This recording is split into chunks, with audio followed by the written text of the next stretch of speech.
Kẹ́ ṣe marathon plot. Kẹ́ ṣe marathon engagement for 30 days. Màmá sùn ni. Ṣẹ́rí tí n bá dìde lẹ́ẹ̀kan tí mo kàn lo 1 hour. Because I am with God, that 1 hour will destroy all you have been doing for 1 month. 30 days, 1 hour me. I don't join anybody to fight anybody, and I don't fight. But when my God is ready to destroy my adversaries, Ọlọ́run máa ń ó mọ bó ṣe ń ṣe nǹkan ẹ̀ ìwà ń kúra yín jọ. Adike, you said I called you that ó wá ń ṣe pèsè. John torí Ọlọ́run, have I ever seen HQ radio or mo bá sọ̀rọ̀ rí? Gbogbo wọn ló ti ń lọ bẹ̀ ló ti ń pè. I have never for once spoken mi ìbá ní business. Mi ìdẹ̀bẹ̀ anybody ní business. Baba Mr. Joseph Aloba is my concern tí mo ṣe pa sí justice for Mohbad. Ìjọ tí bàbá yẹn bá no soon, and it's that day I am packing my baggage and baggages, my luggage and my baggages out of justice for Mohbad. But as long as the man keeps going, my spirit, my body, my loyalty goes with him. Goes with him. Unfettered. Unfettered. Go with him.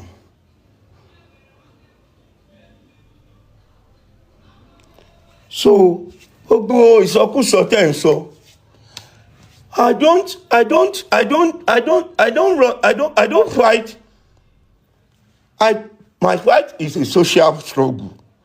Mi ò ń jàjà ọ̀tẹ̀, mi ò ń jàjà inú ọ̀tá, mi ò ń jàjà. No, I don't do it.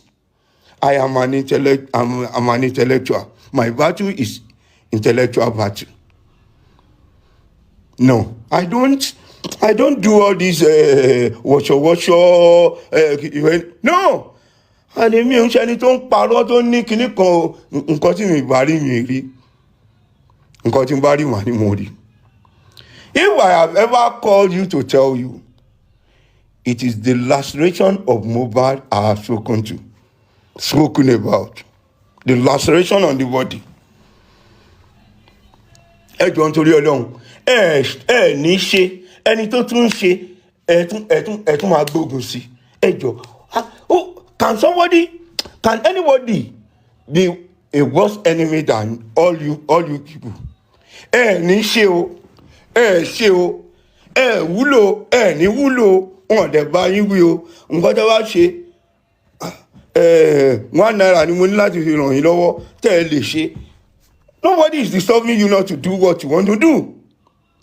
But the person or the people that are throwing themselves, and that is why, Sherry, no matter what it is today, they might have made mistakes. They might have taken wrong steps. But for what they have done, the likes of Veron, Arifa, Westo, bringing or throwing themselves out, Organimosa, Organimoma. Your only fight, your only struggle, your only kini is to talk on your. Ẹlòmíì gan wọn morúkọ, ẹlòmíì wọn mojú ẹ, ẹlòmíì gan wọn ti ẹ rírí. I'm not saying if you want to hide your identity, you don't. No, it's very good. But for you now coming at people who are throwing themselves into a battle ring, ẹ̀ẹ́dẹ̀ rúrí yín. Mi fẹ́ pé bàbá, mi fẹ́ rí bàbá, kìíní kan. Then what are you now doing? If someone or some people, kì í ṣe kọ́ yè wá, ìjọ́ wo mo ti rí bàbá, ìjọ́ wo ni? Which day? Is there? Send your brother, send your sister to go and see him. Àtijọ́ tẹ kú sí náà ń lọ, lè rí mi bẹ̀, lè ní nǹkan kan. You call him, lè pé bàbá kan ní mo fẹ́ gbóhùn mi àbí kẹ́ ní mo wà ń bẹ̀. because you won't talk to him. But when Baba does not, when Baba fail to listen to bad advice that you give, it becomes that Gurexy ló ní kí Baba yẹn má gbọ́ tiwa. And people have different approaches to things. And wọ́n jẹ́ pé ibi kájọ rẹ́rìn, as in laughing with you, or hi or greetings is the limit of what I can do with you. I will. Then you want to go beyond the greeting. So you go, yes, you are sending food to me, and I'm rejecting it. It's because the limit of what I want from you is the greetings. It's because I know the food you are giving me is not what I want. Rejection of your advice or your anything should not be tagged to somebody. Should not be tagged to someone.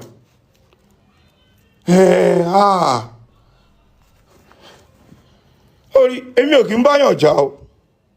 But if you try to misinform, mislead the public, I'll come out and correct it. Because you can be doing your rubbish, you can be displaying your ignorance, you can be displaying your moronic exhibition. I don't care. But when you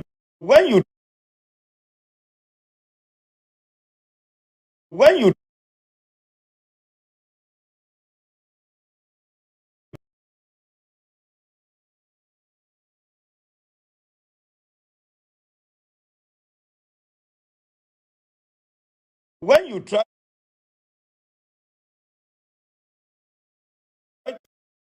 when you try when you try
Coalition kò sàn ẹ́. O lọ Abẹ́òkúta kò o tayọ.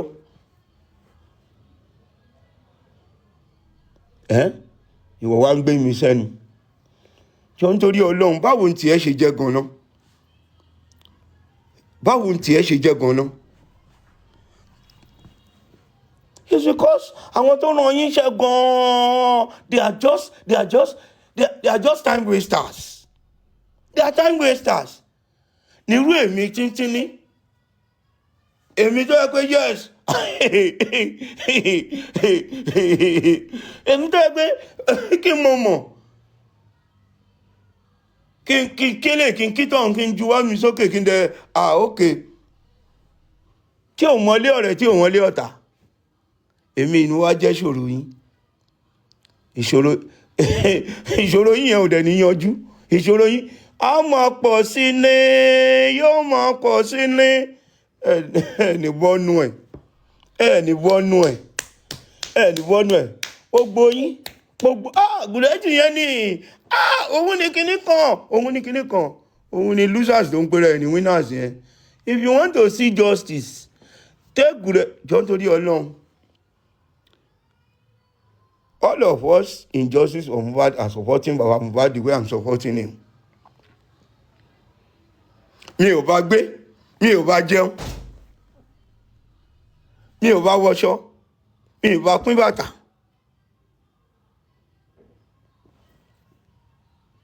Àtijọ́ dé láti bẹ̀rẹ̀kẹ̀tẹ̀ àti àfijọ́ ẹ̀ẹ̀kan ṣo tí mo tá a dẹ̀ ríra ó tán. Lọ́ba tó bá fẹ́ rí bàbá pé nọ́mbà ẹ̀ wà free. Jọ nítorí Ọlọ́run, mo ti mọ bàbá kí n tó open TikTok account mi o.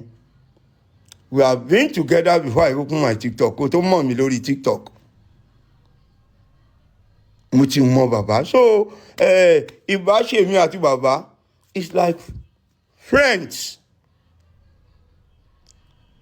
It's like brothers. Ìjọ tí kọ̀ọ̀kan ló wá bá sọ pé yes, ó ti tó bàbá mi ìbá ẹ ṣe mọ́, ọ̀gbẹ́ni àjọṣe mọ́. We go our ways. Kì í ṣe 10 kì í ṣe 100 kì í ṣe 1 million. Jọ ṣe èèyàn kan ló wàláì wèrè pọ̀ lórí igbá yìí o, Ọlọ́run. Àwòkú pọ̀ gan lórí igbá TikTok àbórí social media yìí. Ọlọ́run.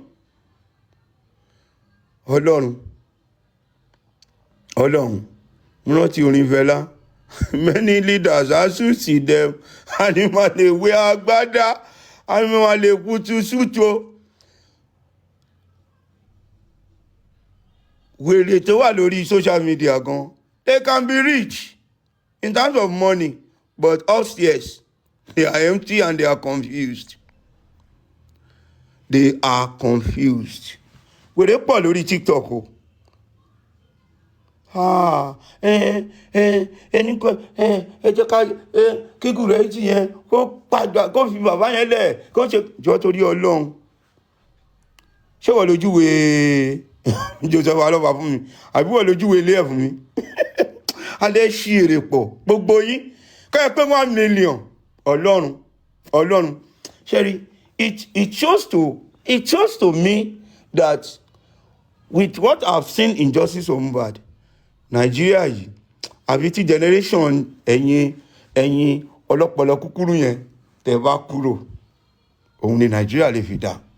That is why Nigerian leaders who are so empty can be gallivanting and boasting. Wọ́n ti choose ẹni tó máa win election kìíní kan, ẹni báyìí ni kìíní kan, ẹni kìíní kan ni. That is why they just run over you. They just use you, and they just consider you to be nothing because you don't have anything upstairs. I can tell you have nothing upstairs. Ẹlòmíràn sọ̀rọ̀ báyìí ẹ gbọ́ báyìí wò pé God, Ọlọ́run máa ṣàánú wọn. Apologies to some good exceptions. Apologies to you. But majority on this justice of Mohbad, if you listen to them or you see the position they are pushing, you consider them as God. This Nigeria, this Nigeria, ó wà lọ́wọ́ Ọlọ́run, ó wà ní ọwọ́ Ọlọ́run. Gurexy yẹn kíní kan jọ ń torí Ọlọ́run. Winners àbí losers àbí kí ló ń pè ẹ́. Jọ mo fẹ́ mi mọ̀ bóyá òṣì ní bàbá àbòṣì lẹ́gbọ̀n àwọn tó yìí kún fámílì ẹ̀ jọ jẹ́ kọ́. It's good disposition. Let us compete.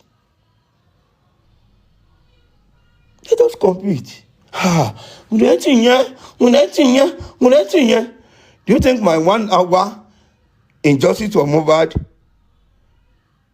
is what I don't need? Àbí? Àlórí ẹ ti dàrú. Orí ẹ ti dàrú. Màá múra màá la Àbújá nítorí kíni. Torí mo gbọ́ bẹ̀rẹ̀ kẹ̀tẹ̀ ó ń fún mi sálárì. Bàbá jẹ́ tó ti ń kó ìgbà tó ní kọ́ fún wọn 200,000 ṣákàǹtì tèmi lọ́ní wó àbò dárúkọ mi.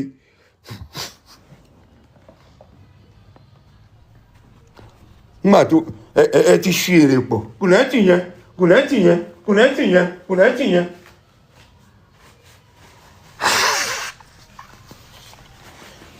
Má ti ẹ̀ ń ro ti yín gan-an. Má ti yíwọ́ yín dànù. Má ti yíwọ́ jẹ́wọ́ ẹ̀ dànù. Bẹ́ẹ̀ bàbá yẹn. Bàbá yẹn.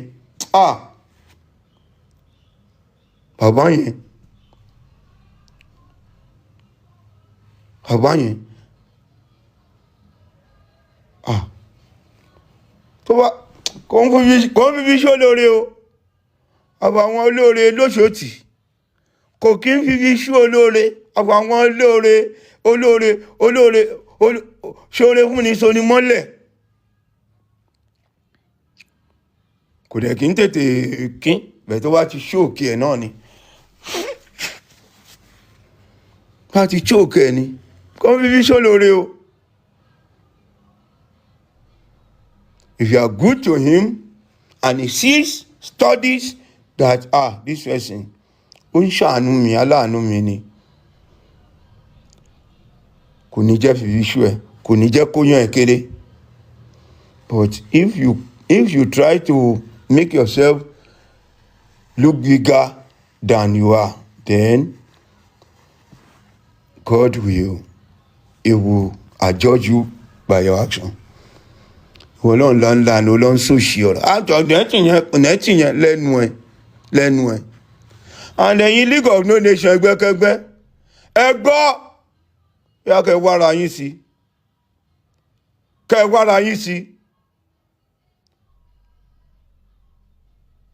Ẹ má jẹ́ kí I love you all. Bẹ̀tẹ̀ wá jẹ́ kájọ bẹ̀rẹ̀. Èyí tájá fi ń bọ́ ọmọ ẹ̀ṣẹ̀rẹ́ ló fi ń bù jẹ o. Èyí tí ajá fi ń bọ́ ọmọ ẹ̀ṣẹ̀rẹ́ ló fi ń bù jẹ o. Tèmi àtèèyàn bá ní tí mi bá ní nǹkan ṣe pẹ̀lú èèyàn, I will be quiet and I will abstain. Ẹ má ṣe kọjá àyè. Anybody can go and beg anybody tó wá ti ṣẹ̀. Èèyàn kan mi ní kéèyàn kan bá èèyàn kan jà nítorí tèmi. No, I love peace and I live in peace with everybody. Ara peace mi ni kí n dákẹ́ fẹ́ni tí mi bá fẹ́ bá sọ̀rọ̀. It's not for me to run after you. Ẹ lè lọ bẹ̀rẹ̀ ayín, ẹ lè lọ ṣara yín jọ, kẹ́ ẹ lè pọ̀ dáadáa.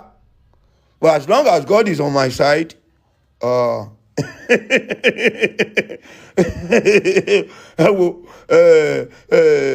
Ọ̀yọ́ tìyá Ọ̀yọ́ kọ́ lẹ wà o, Ọ̀yọ́ òònù ni o, Ọ̀yọ́ lẹ wà. Ẹ lọ ṣara yín jọ, ẹ lè máa bẹ̀rẹ̀ ayín kiri. Ẹ bẹ Babariano kẹ́ bẹ Làgàtà kẹ́ bẹ gbogbo wọn, ẹ bẹ láti kẹ́ bẹ̀rẹ̀ ayín jọ. Ayán ọ̀gá yín. Ẹ rò pé look, one thing tọ́lọ́run tí mo fi kógo yín jọ ni pé I don't have any expectation or anything in this justice of Mohbad. The only expectation I have is to get justice. I am not expecting any material goodies. I am not expecting it. So kò sí nǹkan kan tẹ́ anybody pé kíní kan máa yàkàyàkà yàlájà anybody máa yàkàyàkà yàlájà anybody. Ẹ má lọ wá o, ẹ jọ̀ọ́ nítorí Ọlọ́run o,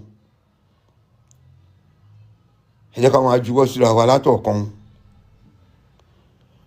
ẹ dẹ̀ jẹ́ ká máa rẹ́rìn òyìnbó síra wa látọ̀kan. Ẹ má lọ wá o, ẹ má lọ wá o, ẹ má lọ wá o. League of No Nation, ẹgbẹ́kẹgbẹ́, ẹgbẹ́ kò ń sùn kò ní sinmi. Ẹ jọ̀ọ́ nítorí Ọlọ́run, ẹ jọ̀ọ́ nítorí Ọlọ́run. Ẹ mọ̀ pé mi ò dárúkọ o, but ẹ mọ̀ra yín o. Ẹ gbé mi kúrò lẹ́nu o, ẹ gbé mi kúrò lẹ́nu o, ẹ gbé mi kúrò lẹ́nu o. Bóyá ẹ kẹ̀fẹ́ kí n notice yín lẹ ṣe ń dárúkọ mi torí mi ò rí pé exist, mi ò rí pé exist at all. Bóyá kí n lè mọ̀ pé exist lẹ ṣe ń gbé mi sẹ́nu. Gbogbo yín àti àwọn tẹ́ lọ àbí tẹ́ tó ń pera yín tẹ́ tó ń ṣe settlement kọ̀rọ̀ àbí tẹ́ tó ń ṣe kíní yẹn. Ẹ jọ̀ọ́ nítorí Ọlọ́run, mi ò ní nǹkan kan at stake, mi ò ní nǹkan kan tí mo retí nínú justice yìí o, yàtọ̀ sí pé ká gba justice kí n dẹ̀ máa lọ. Ẹ̀yin ni ẹ̀ ń lé nǹkan o, ẹ̀yin ni kíní kan o, àwọn kan Nàìjíríà kíní kan. Tẹ́bí yín ò bá ṣe dáadáa Nàìjíríà àbí tẹ́bí yín bá jẹ́ bí òṣì, òun ni kẹ́ ẹ fi judge ara yín. Nílé tiwa, either you are in Nigeria or you are abroad, ọmọ ẹ wo, we are proud and we are decent. We are decent. Wọ́n rántí lọ́ọ̀yà bàbá náà. Wọ́n rántí Mr. àwọn ọmọ yìí a ti discuss, a dẹ̀ ti agree. Ẹ jẹ́ àwọn ọmọ á di little money mọ́ fún yín so that gbogbo wàhálà yìí táwa ti wọ́n á charge gbogbo wàhálà tẹ̀ ń ṣe yìí kíní kan. I told that lawyer, ẹ sà, owó tẹ̀ ń charge a ṣì ń complain. Owó tẹ̀ ń charge we are saying it's too much. The money, the fee you are bringing at everything we want to do, we are still complaining that it's too much, trying to slash it down. You are now approaching me, asking me if they are paying me or am I getting, and I told I don't. Don't try to do it because I'm not expecting anything. Ẹ jọ̀ọ́ nítorí Ọlọ́run, ta ló lè ṣe nu yín? I'm in Nigeria. I'm an hustler, a business guy, a street boy, and they brought such an offer. Mo ní láyé yín ẹ sà, ẹ má fi lọ̀ mí mú. Mi ò kì í ṣe. I don't do it. Never you bring that. I rejected it immediately. For you to know pé mi ò ń ṣe olòṣìrí tí yín o. Look, let me explain to you. In brief, I'll tell you, poverty, there are various types of poverty. There is pocket poverty, there is mental poverty, and there is heart poverty. Èyí tẹ́ ń gbọ́ pé kò sówó lọ́wọ́ kìíní kan, pocket poverty nìyẹn. Ṣé rí mentality poverty, mental poverty? It has to do with, even kò lówó lọ́wọ́ gan, your thinking will still be like a poor man. Ẹni tí ò lówó lápò tí ò bá ní mentality poverty, he can never, ó máa ṣe bí ìpòhùn lówó ni. Ọ̀rọ̀ dàbí ọ̀rọ̀ Abíọ́lá. Tẹ́ bá lówó bí Abíọ́lá ṣe lè náwó bí Abíọ́lá ni. Abíọ́lá kọ́ ló lówó jù Nàìjíríà ń gbà yẹn. But he's thinking and it's kind of the way he does with money. Kò sẹ́ni tó lè ṣe. Ní Nàìjíríà ìyára àwọn tó yẹ pé yes, wọ́n sì ń yàkàyàkà president no matter how close they were. nítorí pé they cannot lick an ass. They cannot lick the ass. They have it wasn't that Ganifa Emi was rich. Several government brought offers to him. They gave him so many, they threw at him so many portfolios. To the extent of being a CJN, finance minister. He rejected. Ẹ wá, rárá kò rí bẹ́ẹ̀.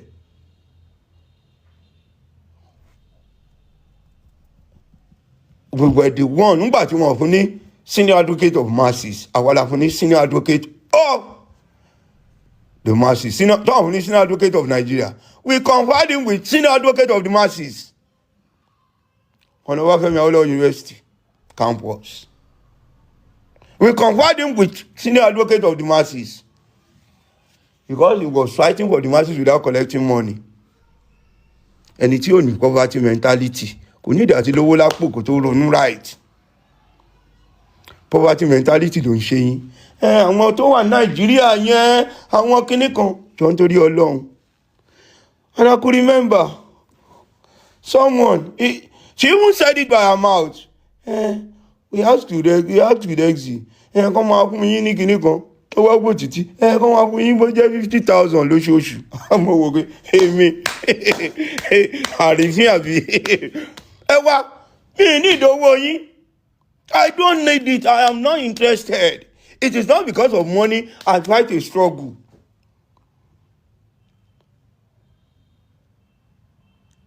I have been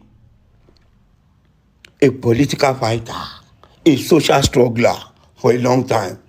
Èmi àti politician kan ṣo àjọ jókòó kí n sọ pé mú 1 naira wá bí mú 10 naira wá. Wọn ò sóúnjẹ gan kí n bá wọn jẹ. I can be fighting for you to vote for you.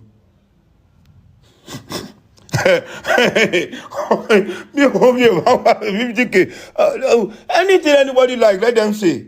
I told them I don't want. They have said it like once or twice on social media. Olóṣì ni wọ́n, àwọn ti Naija, kíní kan, ẹjọ́ tí ìlú òyìnbó yín bá jọ yín lójú ẹjọ́ nítorí Ọlọ́run. Mo gbé bẹ̀rí o. Mo gbé bẹ̀rí dáadáa. But I like my society. I like my freedom, no matter what. And I like my culture. I like my culture. Yes, Wala, you are welcome. Thank you. Cited. Yeah. So, I like my culture. Kìíní kan, àwọn tí Naija, gbogbo wọn bá ṣe yánmayànma. Look, look, if I'm ready to mingle or if I'm ready to chase after stomach infrastructure, mo mọ ibi tí màá wà o, mo mọ ibi tí mo lè lọ o. But I will never deny my conscience all because of goodies. Ó pè mí kí n mu gàrí pẹ̀lú ìfọ̀kànbalẹ̀ tí wọ́n pé tí olówó yín bá ń kọjá kí n gbé ìyá ẹ̀ ṣépè nítorí mi ní jẹun kọsẹ̀. Ju kí n wá sọ pé yes mo ṣe ń tò pẹ̀lú wọn mo wá ẹnu mi ò wá tọrọ mi ò wá lè sọ̀rọ̀ Ọlọ́run ò ní jẹ́. My number one priority is to be able to call for an order.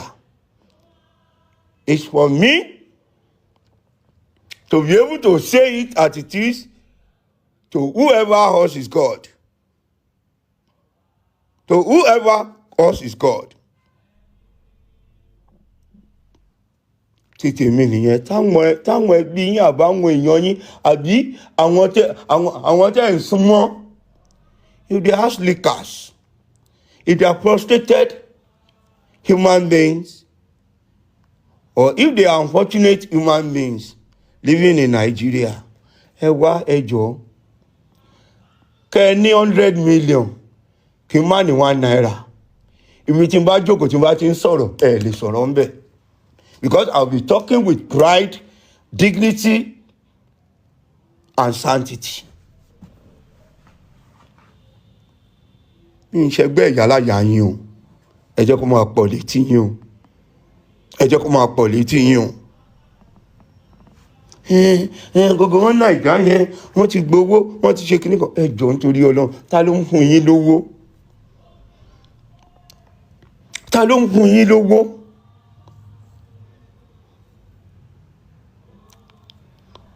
Ta ló ń fún yín lówó? Ẹ̀wọ̀n àwọn tí yà ń jẹ Nàìjíríà gan-an, tí yà ń jẹ tó tún support Tinubu, I will tell them you are ignorant or you are chasing tribal sentiment. I try to enlighten them to open their sight, to see things in the right perspective. I'm not saying you can't support who you want to support, but see reasons why we need to work together, why we need to join our forces together to deal with bad and corrupt leaders. Nígbà tó yẹ pé wọ́n ti gbowó, wọ́n ti ṣe kinní kan, ẹ jọ̀ọ́ ta ló ń fún wọn lówó gan-an? Táwa yọwọ́ kún orí yín ò pé ọpọlọ yín ti ṣàn dànù. Wọ́n ti gbowó ni, wọ́n ti ṣe kinní kan ni. Owó kí ló ń gbà? Ṣẹ́yìn rò pé àwọn olówó Nàìjíríà pé wọ́n ní láárí, olòṣì ni wọ́n, olóríkórí ni wọ́n? Do you think they can rather ask you to come and eat than for you to give you money to go and cook? They will ask you to come and eat in their house so that they have the video of how you are eating. Than for them to give, please, let's share. Enjoy, you can. This is Christmas period. This is giving time. You can give gift. This is giving time. This period is for giving. Let's share. Let's gift. Let's give. This is period of giving. I know that one time from lóríṣiríṣi. So if you give, you are energizing and empowering to give as well. So it is a chain. So any which way, as I was saying, the thinking, the mentality of some of you, it needs to be reversed. Needs to be reversed. Wọ́n ti gbowó ni. Ẹ̀yin like mind lè join ara yín papọ̀. I'm not interested. Ẹ jọ̀ọ́ nítorí Ọlọ́run. Thank you, money gone. Thank you. Yes, for giving money gone. Thank you. That's what we are saying. So, agbára ti dé. Yes, one money gone has doubled my strength. So more money gone will redouble my strength. So as I was saying, don't do you alone. If you want to stand as enemy, identify yourself as an enemy. If you want to stand as friend, let them know you as friend. Why will you will be saying you are a friend and you are an enemy to a friend? Thank you, Spicy. Are you bribing me for what you did yesterday? You need to bribe me. So, are you trying? You are an enemy. You are a friend to a subject. You are pretending to be a friend to a subject, but you are an enemy to the friend of that subject. Is that not madness? Is that not madness? Look, my own is I am an enemy, or I will take an enemy, anybody that is an enemy to Baba Mohbad. I cannot pick an enemy to someone who is a friend to Baba Mohbad. If you are an enemy, identify yourself as enemy. If you are a friend, identify yourself as friend. Don't be an enemy to a friend and be pretending or be deceiving yourself that you are a friend. You are an enemy.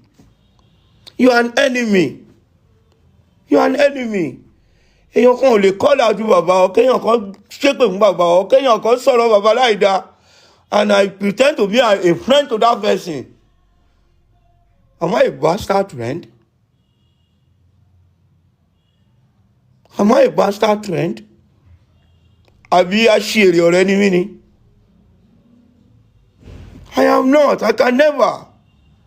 I will show myself as a friend, a loyal friend, a sincere friend, and a friend that is reliable. Very, very reliable.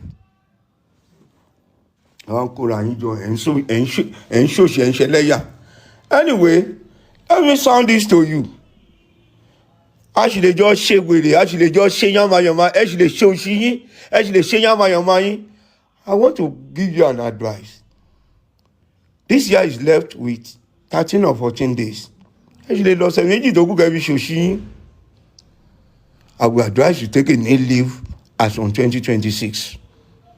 Ẹ má jẹ́ kí pálapàla yẹn, ẹ má jẹ́ kí rédèrèdè, ẹ má jẹ́ kí yamayama yẹn go with you into a new year. Ẹ yé ṣòṣì mọ́ tilẹ̀, ẹ má ṣòṣì mọ́ tilẹ̀.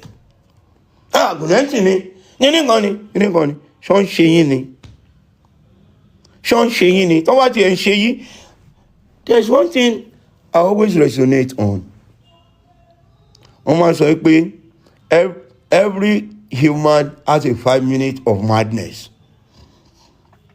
That is, in every 24 hours, there's 5 minutes of madness. So that 23 hours, 50 minutes, no matter the madness within 10 days, you can correct it within that period. So also, if you are permanently mad, permanently crazy, or madness is in your DNA, it is also good to say that there must be 5 minutes of sanity. That 5 minutes of sanity should reflect in your actions and your reaction. But títà wọn kan, it seems as if that foolishness, that madness is 24/7, no interruption. Why?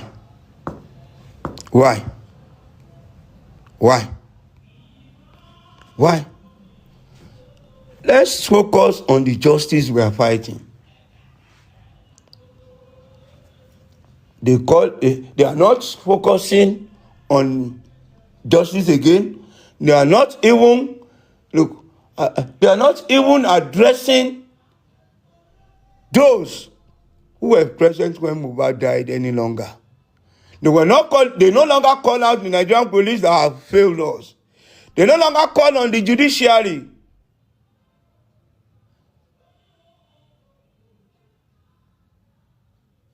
The judiciary that have mocked our consciousness.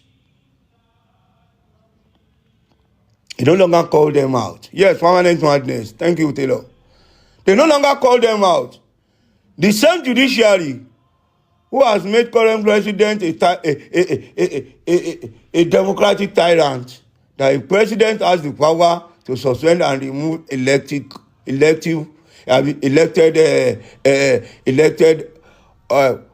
politicians. Táwọn èèyàn fún mandate.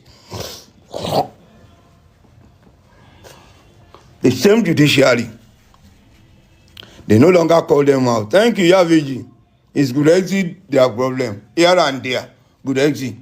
They no longer call authorities. There's one person that I always like when she talks. Ajewade. No matter what. Lagos State, Nigerian police, Nigerian government, Sanwo-Olu. That woman, no matter the argument, if that woman steps into that discussion, you can just attend to whatever trivialities. Not even hassle. But his major argument, his major position, his major submission we very round the authorities that are denying us justice. We revolve round those in the house when Mohbad died. But àwọn kan wà tí wọ́n ti gba pààrọ̀ ọpọlọ wọn, tán ti substitute brain wọn. Even some of us in Nigeria have limitations. Ẹ̀yin tẹ́ wà ní diaspora, instead of you using that opportunity of untouchable to address and call out the authorities, you Gurexy, insulting Gurexy, taking Gurexy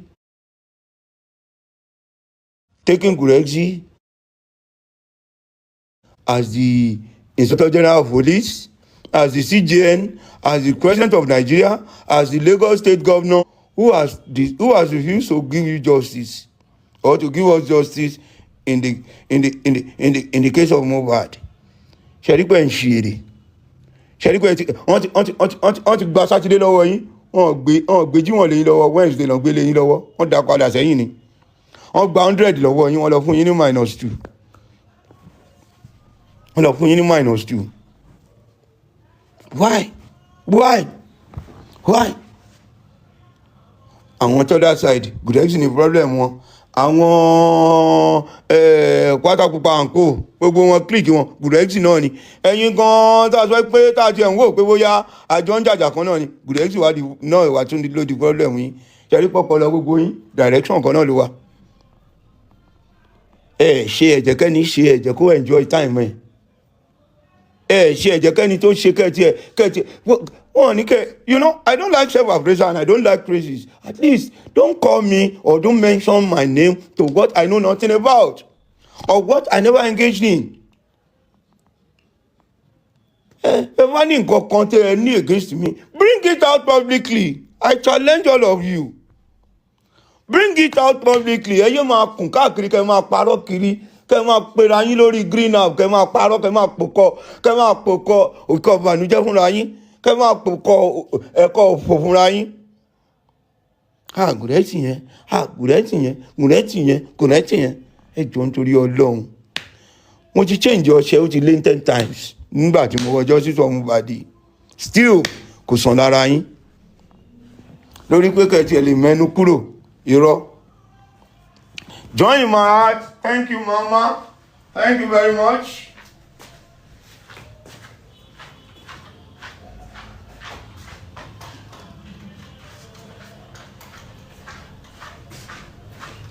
Gurexy yẹn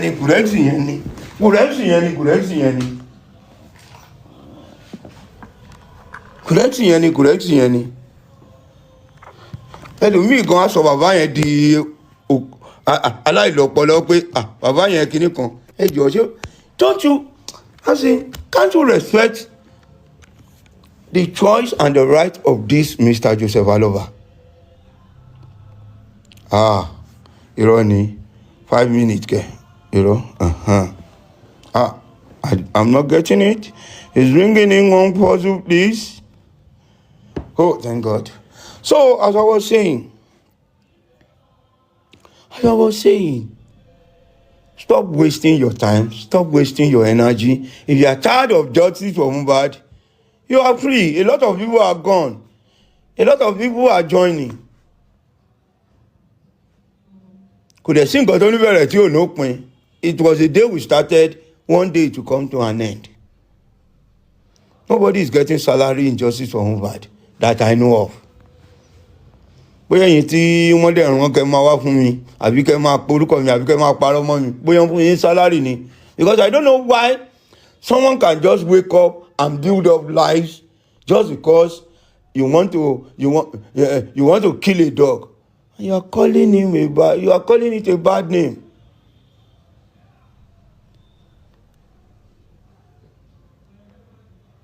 Nítorí pé ẹ like èèyàn.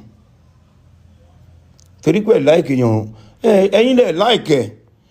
Address the person, analyze the person based on his actions and his reactions. Don't because you don't like somebody and you start painting the person black. Everybody cannot like someone. Agreed. I can't like everyone. Likewise, everybody cannot like me. I choose who I like, and if I don't choose someone, that will not make me not to recognize the person for whatever good. A minimum reason to me, she like it. Then I know the reason. It's only me. I know the reason why I don't like the person. If you don't like me because you might not like my face, you might not like the way I talk, you might not like me, probably because I am too blunt. But don't cook up lies just for people to see it as me like you, but nkobai, you start cooking up lies just because you want other people also to dislike me. And let me tell you, I don't look for human validation. I don't look for human endorsement. The only validation I care for is God. I don't look for human validation. Èèyàn àbìdíyàn ni humans. Human beings that will praise you today, tomorrow. I don't want human validations. I don't seek for validation from man, from human beings. I don't want. So that is why I care less about your action. I care less about your feelings towards me. But do not come out to lie or to paint me black. You can choose not to talk to me. You can choose to maintain your lane. You are right to doing that. You have all the right to do that. Even if we have been bad.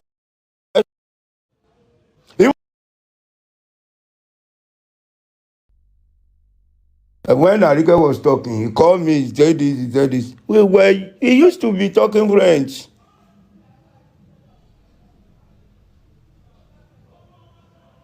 But if we don't have anything to talk anymore, I will respect your privacy and your person. Likewise, you do respect mine too.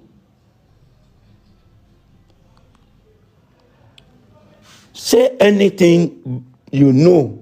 Òótọ́ tó bá mọ̀, mistake tó bá mọ̀. Say it out honestly, honorably, boldly. If I've done anything you don't like, I challenge you, say it out. But nǹkan kan tẹ́mi ò ní ṣe nìyẹn. No matter what you have done in the past, tá a bá jọ ṣe mọ́, it's dead. It is dead.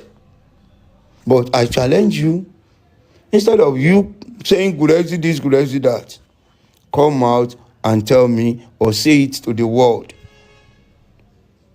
what I have said or what I have done. Tó ṣe halẹ̀, ní lọ́wọ́. Yes, there is. Mo ń tọ́jú ẹni kò tí yà. Mo ń ṣe kíní kan. Ẹ jọ̀ọ́ nítorí Ọlọ́run, kí lẹ̀ ń tọ́jú? Mi ò mọ báǹkì tẹ́ ń lò ń bi tẹ́ wà tẹ́ bá sí Nàìjíríà. Bẹ́ẹ̀ tí ẹ fẹ́ lọ fi gbówó Central Bank ni. Yes, it's not yet time. Yes, a máa tó gbé jáde. Yes, a máa tó gbé kinní kan. Kò tí yà. No, we are no. Ní sùúrù ó máa tó kò tí yà. Ó wà gbé jáde kẹjọgùn omi. Kẹyé halẹ̀ kẹyé parọ́. Kẹyé halẹ̀ kẹyé parọ́. Àwọn gbèrè kan fọ́tò bàbá ní airport tó nínú plane ẹjọ́ ṣé pilot ló ya bàbá ni tó sẹ́ǹdẹ̀ abẹ́rò kó àwọn èèyàn mọ̀ ni àwọn èèyàn mọ̀ bí fọ́tò ṣe jáde ẹ yé tanra yín, stop deceiving yourself, stop fooling yourself. As for me, Gurexy, Ọlọ́run ọba tí wàá gbé wá ní 1000 times màá wẹ̀ màá yan kọ̀ọ̀kan tí n bá ju padà fún tí n bá ju ẹyọ kan padà sí yín ẹ lè survive Ọlọ́run, nítorí pé right from the beginning mi ní anything hidden or secret with anybody. Mi ò nẹ́rí. pàrọ̀ ó gba tírélà ni ó ṣe kinní kan ni tírélà ò kúrò níbi lójú kan níbi tó wà o Gurexy ṣe kinní kan kò sí nǹkan kan ẹ jọ̀ọ́ nítorí Ọlọ́run what else kí lẹ tún fẹ́ sọ kí lẹ tún fẹ́ sọ kí lẹ tún fẹ́ sọ what do you want to say? What do you want to say? From various quarters, from different angles, you are Gurexy. Ẹ jọ̀ọ́ tẹ́ bá fẹ́ tí ẹ bá bàbá ò bá gbọ́ràn sí yín lẹ́nu. It is not Gurexy o. Get that? It's because the man is wiser than you. The man is more knowledgeable than you. And notice what he has done to us or what he has done for us in this turbulent year of 2025. In this turbulent year of kidnapping, harassment, and all sorts. But God has been faithful, God has been good, God has been our refuge, our guide, and our protector. Before the end of this year, we'll come together to at least give all adoration, all appreciation to our Almighty God. Yes. Well. And one or two persons send requests. Let's see. Thank you, gifters. Thank you, sharers. And thank you, tappers. The tappers I'm talking are those who are liking this live. Because if I say tappers, some people might be thinking of palm tappers. Because, yes. Oh, my able brother, you are welcome. My uncle, my mentor, my teacher, my moderator, my there is no word I've never seen a word that comes out of your mouth that on my own side that has gone wasted or have gone unused. Thank you for all you do. I appreciate you 100 times, 1 million times. And I will always and I'll continue to appreciate and to value you for who you are. Thank you. Let's hear from you while I mute my talking mic. Thank you very much, sir. Good morning to you. I bring you greetings from Burkina Faso. I greet everyone. And that greeting does not include the bad people, those who don't mean well for this fight. Mr. Gurexy, thank you for coming out. You answered a lot of questions that have been in my mind. You provided clarifications to so many things that I wanted to, have a glimpse into. Thank you, and God bless you. I'm going to be brief and straightforward. I won't take your time. Maybe somebody else, when I come off the panel, somebody else can come up. I want to say that the DNA matter, because I hear a lot of people say it is a family issue, it is a family matter, it is Aloba's stuff and all of that. I beg to differ on that position. The DNA matter in Justice for Mohbad is no longer a private or a family affair. And I will support my position with this reasoning. You see, that time, the moment that Baba said he would like DNA to be done at the Corona before Shotobi, and Shotobi said, hey, take the matter away. It is your family issue. Take it to Ekiti. Go and solve it there. At that moment, the matter was deemed to be a private affair. Even when Wunmi said, bring court order, go to the court. Only the court can tell us, can tell me. Only the court can compel me. When Iyabo Ojo said, it is only the father of a child. Imagine how many people ran up and down with such notion. such uneducated, ill-informed, dangerous, ignorant position. It is only the father that could order, that could request for the DNA of any child. When Baba went to that court, that DNA court, had the DNA court said, well, you have a right to conduct your DNA, bring the child, collect the sample, and go along your way, that this DNA matter would have still remained a private matter. When Wunmi started running helter-skelter, hiding, when Wunmi was hiding, running from one place to another, evading service of court documents, Baba went back to the court and said, we can't find this lady. Had it been the court had done what it's supposed to do by compelling her, bring that child, let this man take the sample and go and do the DNA, that matter will still be a private matter. The DNA would have been an Aloba issue privately, their bedroom, family, village, under the shed matter that concern nobody. But ladies and gentlemen, the moment the court inserted itself into that DNA matter, it is no longer a private issue. The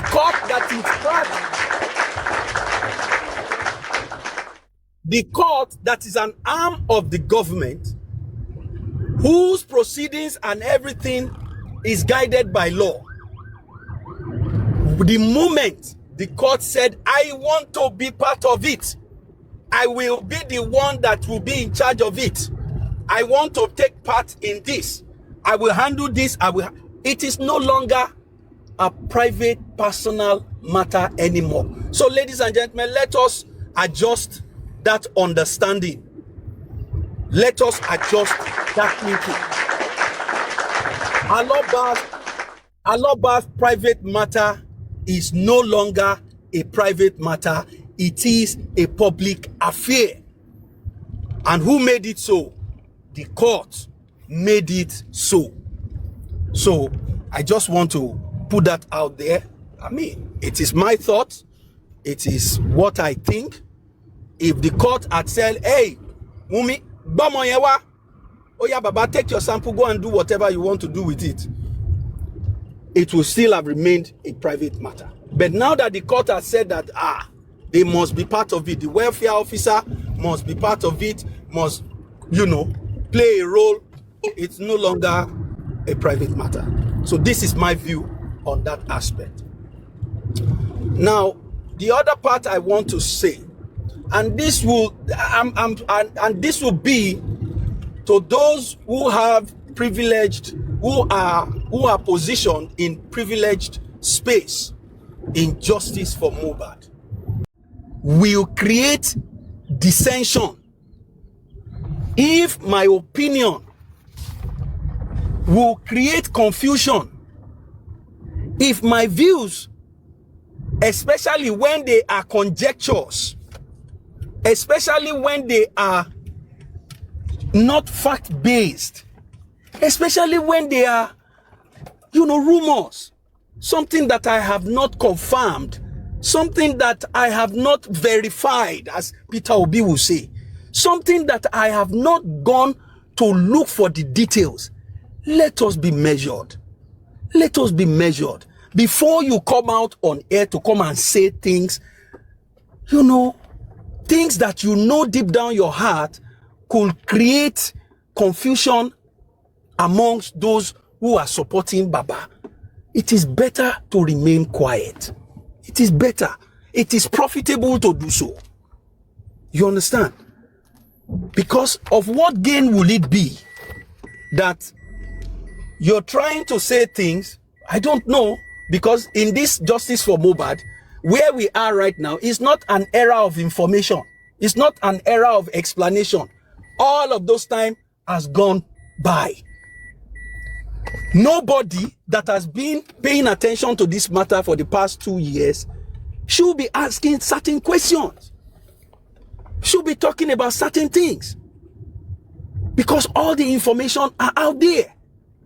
Look at that group. Who knew that group that brought out, those two groups that brought out publications the other day, who knew that they have so much information to the point that they could say, no, this is not right, we have to say something, because enough information is out there. So if you have been in this community consistently, certain questions you should not ask. It is embarrassing. It is embarrassing. It is unbecoming. And sometimes it can send a wrong signal, perhaps maybe right signal, about your motive and your intentions. You understand? So let us refrain from it. Let us refrain from it. All right? Especially when it is not an issue that you are verified, not an issue that is fact-based. Please, I beg, make we take out small. So this is just my view.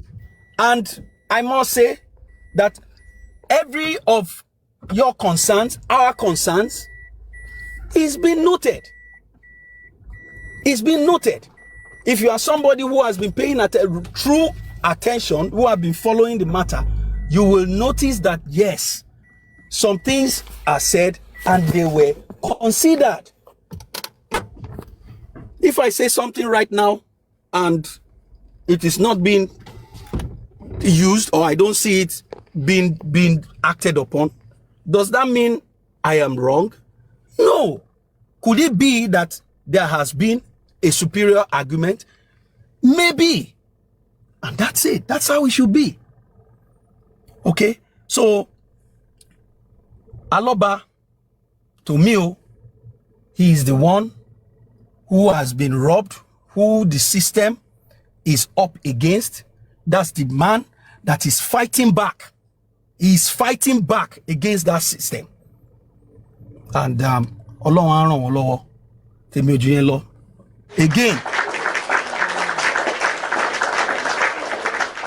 if you are in close proximity to Baba, your right, at least morally speaking, your right to come out and vent, you don't have that right. Oh, if you are a member of that, shall I say, board, you don't have the privilege that I have to speak, to just come out and say, you don't.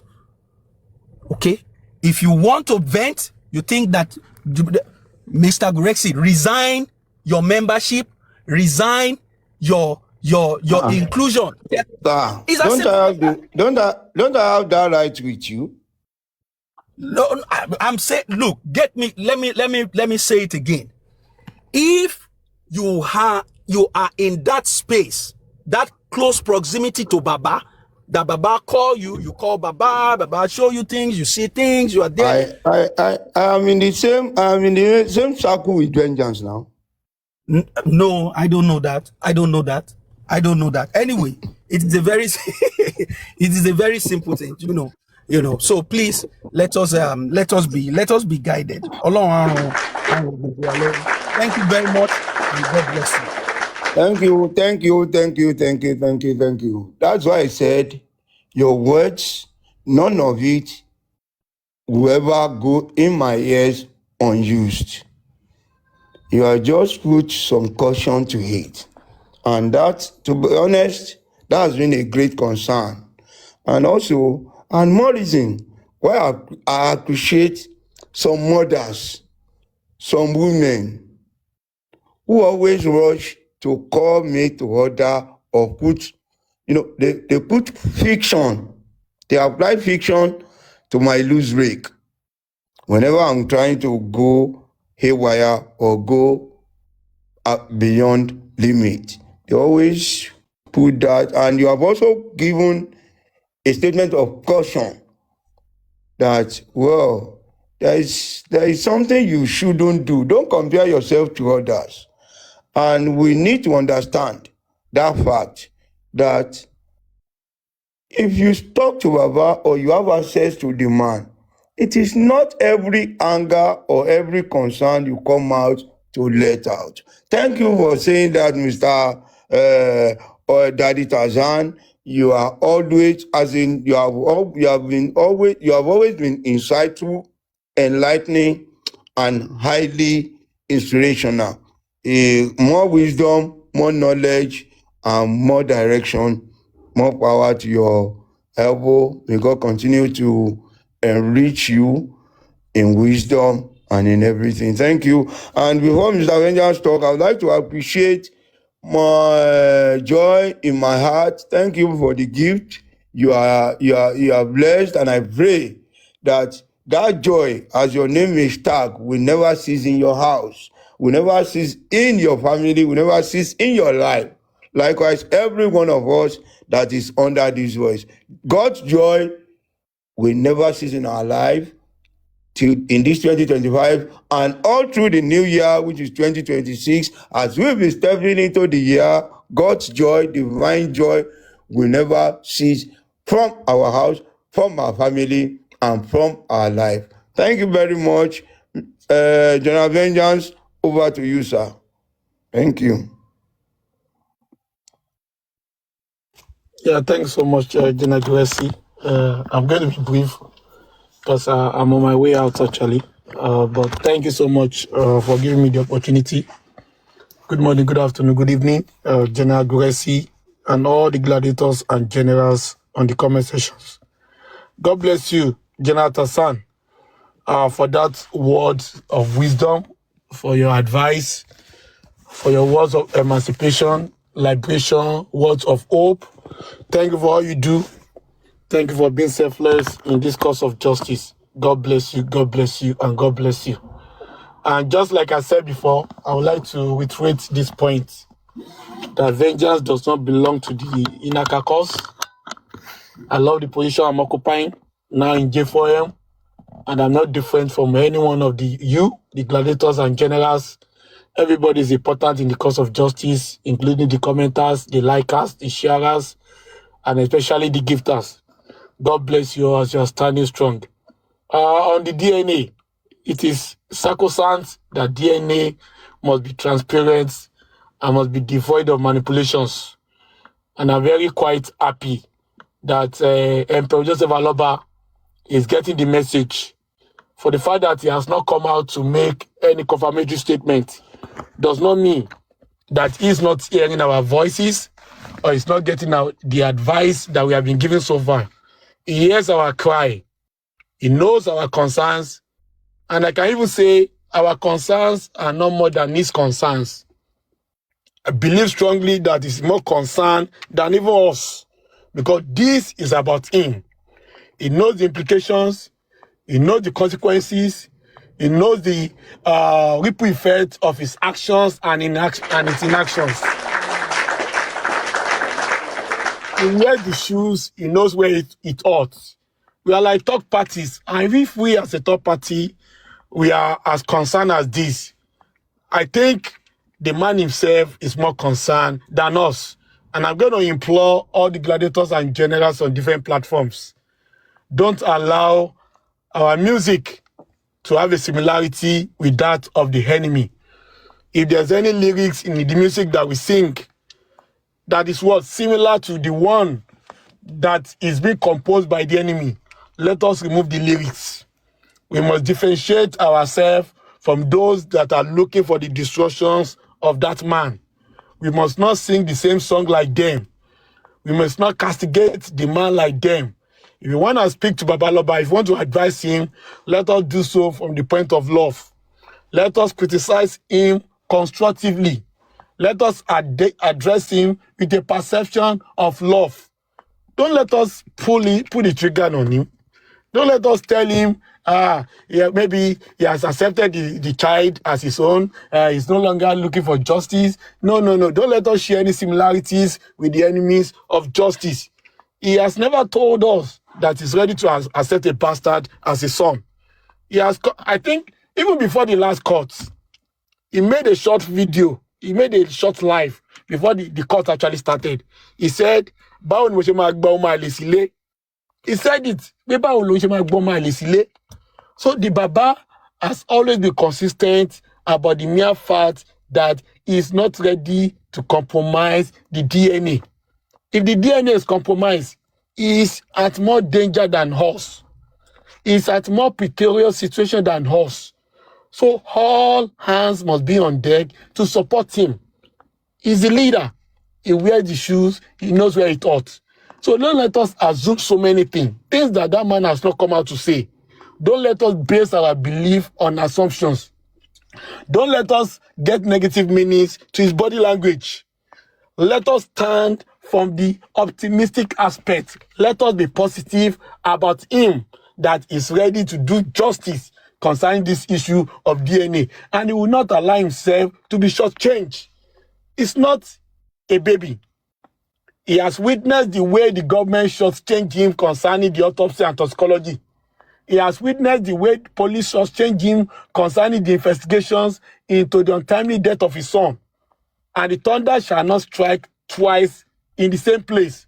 So I believe he knows everything, even beyond what we can say. Don't want we can just continue to enlighten him. Let us support him. And I keep saying it. It is never over until it is over. It is never over until it is over. Don't let anybody deceive you that Joseph Mobile is over. They have met behind the closed door. They had a round table discussion. They have choose by bargain and trade by barter. Don't listen to those evil and discouraging statements. They don't have evidence. They don't have any evidence to support that. Yes, they don't have any evidence. If anybody has told you that Baba is ready to accept a bastard in the house of Aloba, tell them to provide the evidence. They won't be able to provide anything. They just from the word we heard, from the way tell them to provide the evidence. They won't be able to provide it. But those are the evil mongers. Those are the destroyers. They don't like the way you assemble behind him. They want you to oppose him so that he can become a solitary object and they can easily defer him. So don't let us go with the assumption. He's standing on his feet. Let us advise him. Let us tell him to take cautions. But don't let us be a means to his negative end. Let us support him. Justice for Mohbad is not over. Justice for Mohbad is not over until it is over. And the DNA is an integral part of DNA. It's an integral part of Justice for Mohbad. Emperor Joseph Aloba is standing strong. And I pray and I believe he will succeed in this quest to get his son justice. I'm 100% for him. And I will continue to support him. Come rains, come sunshine. I will also continue to register my displeasure or my concerns in a honorable manner and not in any way that will disparage the credentials, the integrity, the identity, the personality, the ambition and devotions of Emperor Joseph Aloba. I stand with him and I will continue to stand with him. It is only him I'm standing with. I'm not standing with Gurexy. I'm not standing with General Shark. I'm not standing with On Point. I'm not standing with anybody. I've been saying that for long. I don't care about anybody. I'm not standing with anybody. I'm standing with Baba Mohbad alone until the last time when I see that he cannot stand no more. But as long as he's standing, I am standing shoulder by shoulder with Emperor Joseph Aloba. God bless you. God bless you. And God bless you. Thank you very much. Thank you so much. Your voice of valor, your voice of courage, and your voice of boldness always energize that spirit of fight in us. I wish you can help us to visit Burkina Faso and use the same voice to talk to President Traore to release our military that are in his captivity. That are in his captivity. Your word is a liberation. Your voice it sounds freedom. Thank you very much. And we have learned a lot from that word. As we all know, I stand for nobody except Joseph Aloba. And I appreciate you Don't stand for anybody. Don't stand for me. Let us stand with the man who has lost his precious gift, who has lost his future, and who has lost everything in his glorious son. Thank you very much. Once again, you are appreciated. Before Mr. On Point, Daddy Shark, you can, Mr. Gurexy. so Good morning, good immediately afternoon. Mr. Ishak finish On Point, you can go. Sir, I'm with you. Yeah, good afternoon, good morning, Mr. Gurexy, the panelists in Avengers, Mr. On Point, the commenters, and everyone on the program. There are two legs to this struggle: enter my baja and enter my advice. The only person that I know that if I will fight anyone in this movement is the government of the day. Because the government that is saddled with the responsibility of ensuring justice, fairness, law, and order. If there's anyone I will advise, is Baba Aloba. So any advice to any other person, bóyá for orderliness láàrin ara wa, torí a lè pọ̀ tó báyìí, ká má ní disagreement. But the major focus of advice, no matter the disagreement, should be for Baba Aloba, because he's the one holding this steering. And by advice Arawa, that advice Baba Aloba, we should understand the language and the position of people at different fora.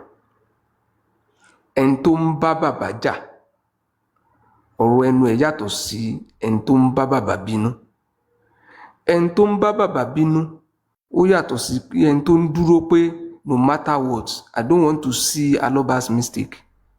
I'm standing behind him. Gidigba. There are two categories. And it's not here for us to come and say somebody is right or somebody is wrong. But ibi tẹ́mi jókòó sí lénìí is at a comfort zone, so that I don't pass judgment on Gurexy. Mr. Gurexy may not be sitting at a comfort zone. Bóyá ọ̀tá ti yin ọfà tó ti bà lẹ́ẹ̀kan tó ń wò pé second time mi ì fẹ́ kó bà mí mọ́. Bóyá vengeance ti take ọfà lẹ́ẹ̀kan tó ń wò pé next time mi ì fẹ́ kí irú ẹ̀ bà mí mọ́. Ẹni tó bá fẹ́ bá bàbá jà kán máa jà lọ. Ẹni tó bá ń bínú sí Aloba, ó lè máa bínú ẹ̀. Position tèmi ni pé is to appeal to anybody tó bá lóun fẹ́ bá bàbá jà àbóun fẹ́ bú Aloba. That is not the best way to go about it. And I'm not judging you, probably because irú ọfà tó bẹ ẹni yẹn ò tí ì bá èmi. Maybe I'm sitting so that people will not say ọ̀rọ̀ dùn lẹ́nu ti yín. It's because of this. That's why it's easier for you to talk. That is why comfort zone mo ti ń sọ̀rọ̀. So ẹ má bínú sí mi. But I will advise pé bàbá òun lọmọ ẹ̀ kú. Kò sí nǹkan tẹ́ ẹ tún fẹ́ gbà. Kò sí ní tá a fẹ́ ṣe fẹ́ ń tọ́mọ ẹ̀ kú ju pé ká dúró tì ká dé advice ẹ lọ. So if you now see somebody, bóyá ó rẹ̀, bóyá ó gbìyànjú ó rí pé kò tiẹ̀ rí wípé this thing can translate to reality, àtúnbẹ̀ wọn náà ni àwọn tó bá kú in the cause of justice for Mohbad, ẹ ṣe wá pẹ̀lẹ́pẹ̀lẹ́, ẹ ṣe wọ́n ní pẹ̀lẹ́pẹ̀lẹ́. Ìyẹn ò mean pàwọ́ tá a wà on justice for Mohbad are perfect. We will continue to advise ourselves as well and to shine our eyes ká má ṣe àṣedànù. Torí pé bí kú lé ò pani, tòde ò lè pani. Àwọn tó máa wá bá wa jà láti wá gba steering lọ́wọ́ Aloba, they won't come from afar o. Nínú wa náà ni wọ́n á láwọn jókòó sí. They will pretend to be friend, they will pretend to be loyal, they will pretend to be supportive. So that we don't close our eyes to them. The fact that somebody is saying I'm supporting Aloba, I want to stand with him gidigba, does not translate to friendship. Gbogbo ẹni tó bá jẹ́ ẹni tó nífẹ̀ẹ́ alọ́ba lóòótọ́ ẹ jẹ́ á ṣáìn ojú wa dáadáa ká máa wo àwọn wo lọ̀rẹ́ àwọn wo lọ̀tá àwọn wo la lè bẹ̀bẹ̀ pé ẹ jọ̀ọ́ ẹ ṣe wá ń pẹ̀lẹ́pẹ̀lẹ́.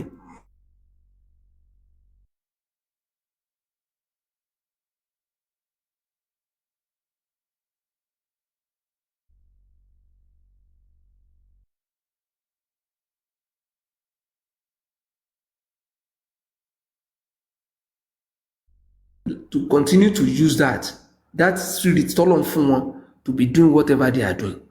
But for Baba, we encourage you, Baba, because encouragement you need to fear. If anybody is trying to instill fear on you, go away. Ẹ máa sọ fọ́lọ́run gbogbo ìgbà ogun ìbẹ̀rù kó mú kúrò, so that you can confront this battle, so that those who line up behind you will have that confidence to always press forward. There are things we don't know. There are things that we don't see. Analysis la wá ń ṣe o. Those who are closer, those who are indoor, will be the one that can give us 100% assurance or whatever. Ilé tó bá hàn sí wa, tá a dẹ̀ fẹ́ fi support àwọn èèyàn la máa fi bá wọn sọ̀rọ̀ o. And we don't want to know. Because even not knowing does not reduce our support or our belief in you as a person. And does not translate that those who are close to you for strategic reason may not want to disclose all. That is why from the day I joined this struggle till now, I always tell people that there are some people in this movement that will not say things the way they are because they have to be strategic. But in our own analysis, we will continue to react to things that we see and advise you as the man who lost his son to press forward. Ọ̀tá wà lára àwọn tó súnmọ́ bàbá, we will not shy away from it. Ọ̀rẹ́ dẹ̀ wà, oníkùn ló mọ̀ọ́kà. Even some may not be able to break it down because wọ́n wá ọ̀tá fún bàbá, wọ́n wá ọ̀rẹ́ fún ni. A dẹ̀ máa gbàdúrà fún bàbá pé àtọ̀tá alé àtọ̀tá òde Ọlọ́run á jẹ́ kó borí ẹ̀. But anyone that knows that is no longer interested in the struggle for Mohbad, kan jọ àwọn tó ń bá láwọn ń ṣe kan fàdúrà ràn wọ́n lọ́wọ́, not to continue to distract us, not people bringing their personal differences into the struggle to come and establish their own authority. Nobody is superior to anyone, but the contributions of those who are doing far better we know. Anybody who is on the field is superior to some of us that are just doing analysis from the corner of our room. Any host who is taking the battle in the forefront, we know is superior to any of us that sit in our comfort zone and do analysis. Kẹ́rù ó mọ rẹ̀ lẹ́rú, kí jòyè ó mọ rẹ̀ ní jòyè, kí ìlú má fi dàrú ni o. Thank you all. Ẹ ṣé gan.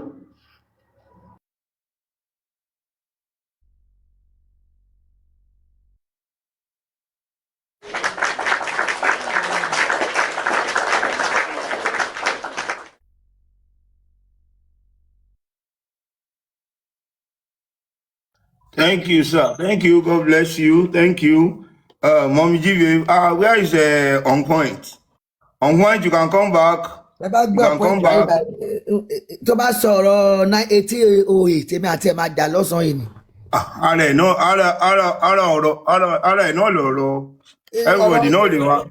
1908 ó kàn sí bí bàbá ìyá mi ìrọ̀rọ̀ ló máa wá Ṣe wọ́n pé ìgbà tá a wo fíìmù títí àwọn kan lè jáde wọ́n ní sítórì Titanic kan wà tó ṣẹlẹ̀ ní 19 kìíní kan.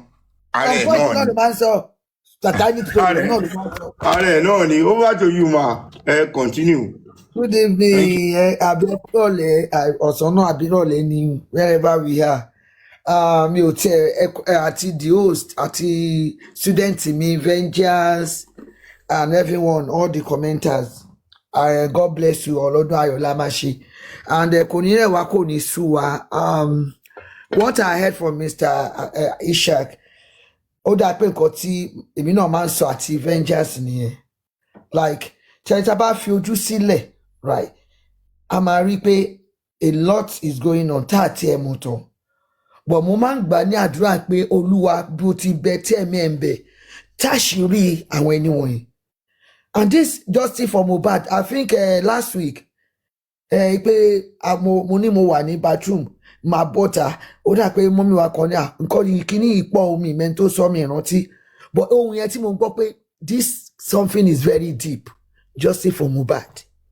I don't know why I'm going to this two pack of recent mo compare pẹ̀lú Mohbad èmi mọ̀ pé justice is there ti ṣe èmi ò ní sọ pé a máa rí gbà when I pray to God I put that faith that àdàbí tí n bá ní inú méjì sí J4M yìí even say anybody àdàbí a máa ń sọ fọ́lọ́run pé a ti gbàṣẹ́ gbà wá ní ká dúró ní dúró òtítọ́ all this thing that is happening inú Ọlọ́run ò dùn sí ẹ jẹ́ n sòótọ́ fún yín kó má dàbí pé báyà ń fàgò sẹ́yìn ṣe rí mo wá wo nǹkan kan láti àná some thought gbogbo àná la máa ń rò èrò kọ́ ṣe rí ìjà tí everybody ń jà láàrin ara wa yìí mo sọ mi sọ táwọn ẹni ẹ̀kọ́ ẹni ègbé o Ọlọ́run mo ń bẹ Ọlọ́run kó fojú mọ́ àwọn aṣebi wọn kó ṣe àwọn àgbàlagbà nìkan even àwọn tàrùpá àyàn ìwọ ló dá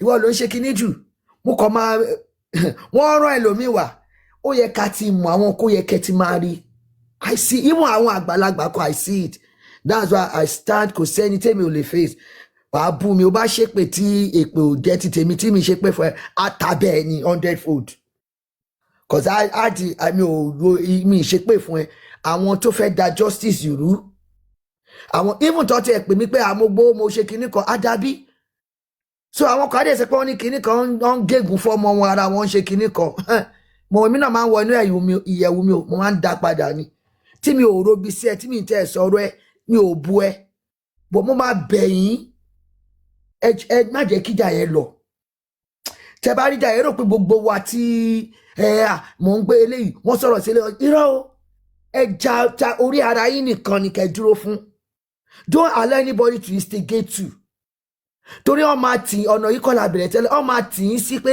tí ìdájọ́ Ọlọ́run bá dé kò ṣe pé àdáínú mo rò pé mò ń gbìjà oníkálukú àjẹgbà tí ìrú náà àti ìdájọ́ Ọlọ́run ó dẹ̀ máa dé ṣẹ́rí ẹ jẹ́ ká fi gbogbo ìwà ìjà yìí sílẹ̀ I'm telling you kíní wá níjọ́ yẹn Titus ó tọ̀rọ̀ ló sọ wọ́n lè bú ẹ wọ́n lè sọ̀rọ̀ ìwọ máa ń sọ pé it's not that you are weak àbọ̀lẹ̀ ni ẹ no take it pé even you can do more than that leave it bó ṣe wọn ẹni yẹn ló ń sọ̀rọ̀ bó ṣe mọ mentality ẹ̀ ṣe rí nìyẹn cause àti divide mo wo àwọn kinní kan ti bàbá lánàá wọ́n gbá àwọn kinní kan bíi tí wùn mí ó dà pé ọmọ ń gbé kinní yẹn síta wípé kí Mohbad kọrin kí lórúkọ ọmọ ẹgbẹ́ Naira Marley ló gbọ́mọ fóun kinní kan àfi she brought that video out ìgbà tó lọ sọ́dọ̀ bàbá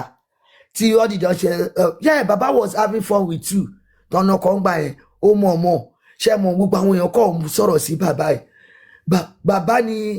bàbá ni máa wá dúró lé pé bàbá wọ́n ṣe ní àdúrà òtítọ́ àti ìṣètò with all the actions àṣètò nítorí yẹ ká focus ká ṣe àṣe you can see àwọn ọ̀tá àwọn ẹni ẹ̀kọ́ tí Ọlọ́run ní ká máa gba èṣù àwọn ẹni òkùnkùn àwọn àjẹ́ àwọn oṣó àwọn èmèrè ká máa gbà wọ́n láàyè but a ti wà carried away wọ́n ti wà á rìn wa and you be thinking they are one of those èèyàn mi ìwọ ló dájú mọ́mí wa ìwọ kìíní kan irọ́ ni o mo ń sọ fún yín Ọlọ́run tó èmi àìbẹ̀tẹ̀ máa ń bẹ̀ nìyẹn that's why I see some of them I just look at them but ní kọ̀kọ̀rọ̀ mi níbi tí máa ń gbàdúrà Ọlọ́run bá mi tú àṣírí wọn not only I said it not only justice for Mohbad and Nigeria even justice for Mohbad ó translate lọ sí justice for, to Nigeria I'm telling you ó deep gan wọ́n fẹ́ gbé bàbá ṣubú ẹni tó mo dẹ̀ máa ń gbà wọn tó wà lọ́dọ̀ bàbá náà tẹ́ pé bàbá ò mọ̀ àwa náà à ń rìn nínú ayé náà á náwọn èèyàn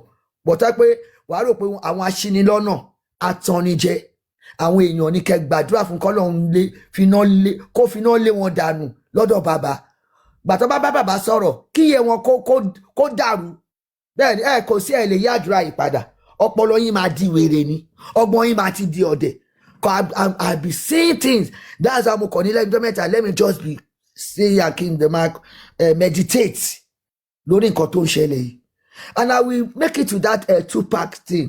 Ó sọ̀rọ̀ nípa mama ó dúpẹ́ lọ́wọ́ ìyá ẹ̀ ló tọ́jú ẹ̀ àárọ̀ yìí mo ń gbọ́ orin yẹn. Ìyá ẹ̀ ló look after him. Ó ní stranger ni bàbá òun bí Abọ́sẹ̀dé ṣe jẹ́ stranger sí Mohbad. Ó ní bàbá òun lọ ó fòun lẹ̀ ó lọ. Ọ̀dọ̀ bàbá tiẹ̀ náà ti kú. Ó nígbà tí tọ́lọ bẹ́rì bàbá òun I didn't cry. He said he didn't even feel it. He didn't cry. And people were saying, oh, why didn't you do that? No. I can never feel for a stranger. Exactly. He died in September too. I think, yeah, he was killed in September, but not the same date as Mohbad. But the same thing, I was just reflecting on Mohbad. It's the other way around. Baba, dúró ní dúró gidi o. Àjẹkọ́ tí iṣẹ́ rí, or everything bàtà wálé ayé. Ṣé bá di ọwọ́ kùdùrú náà mú nǹkan wá náà. And we are going back ayé asán òfò vanity upon vanity. Owó kí lówó.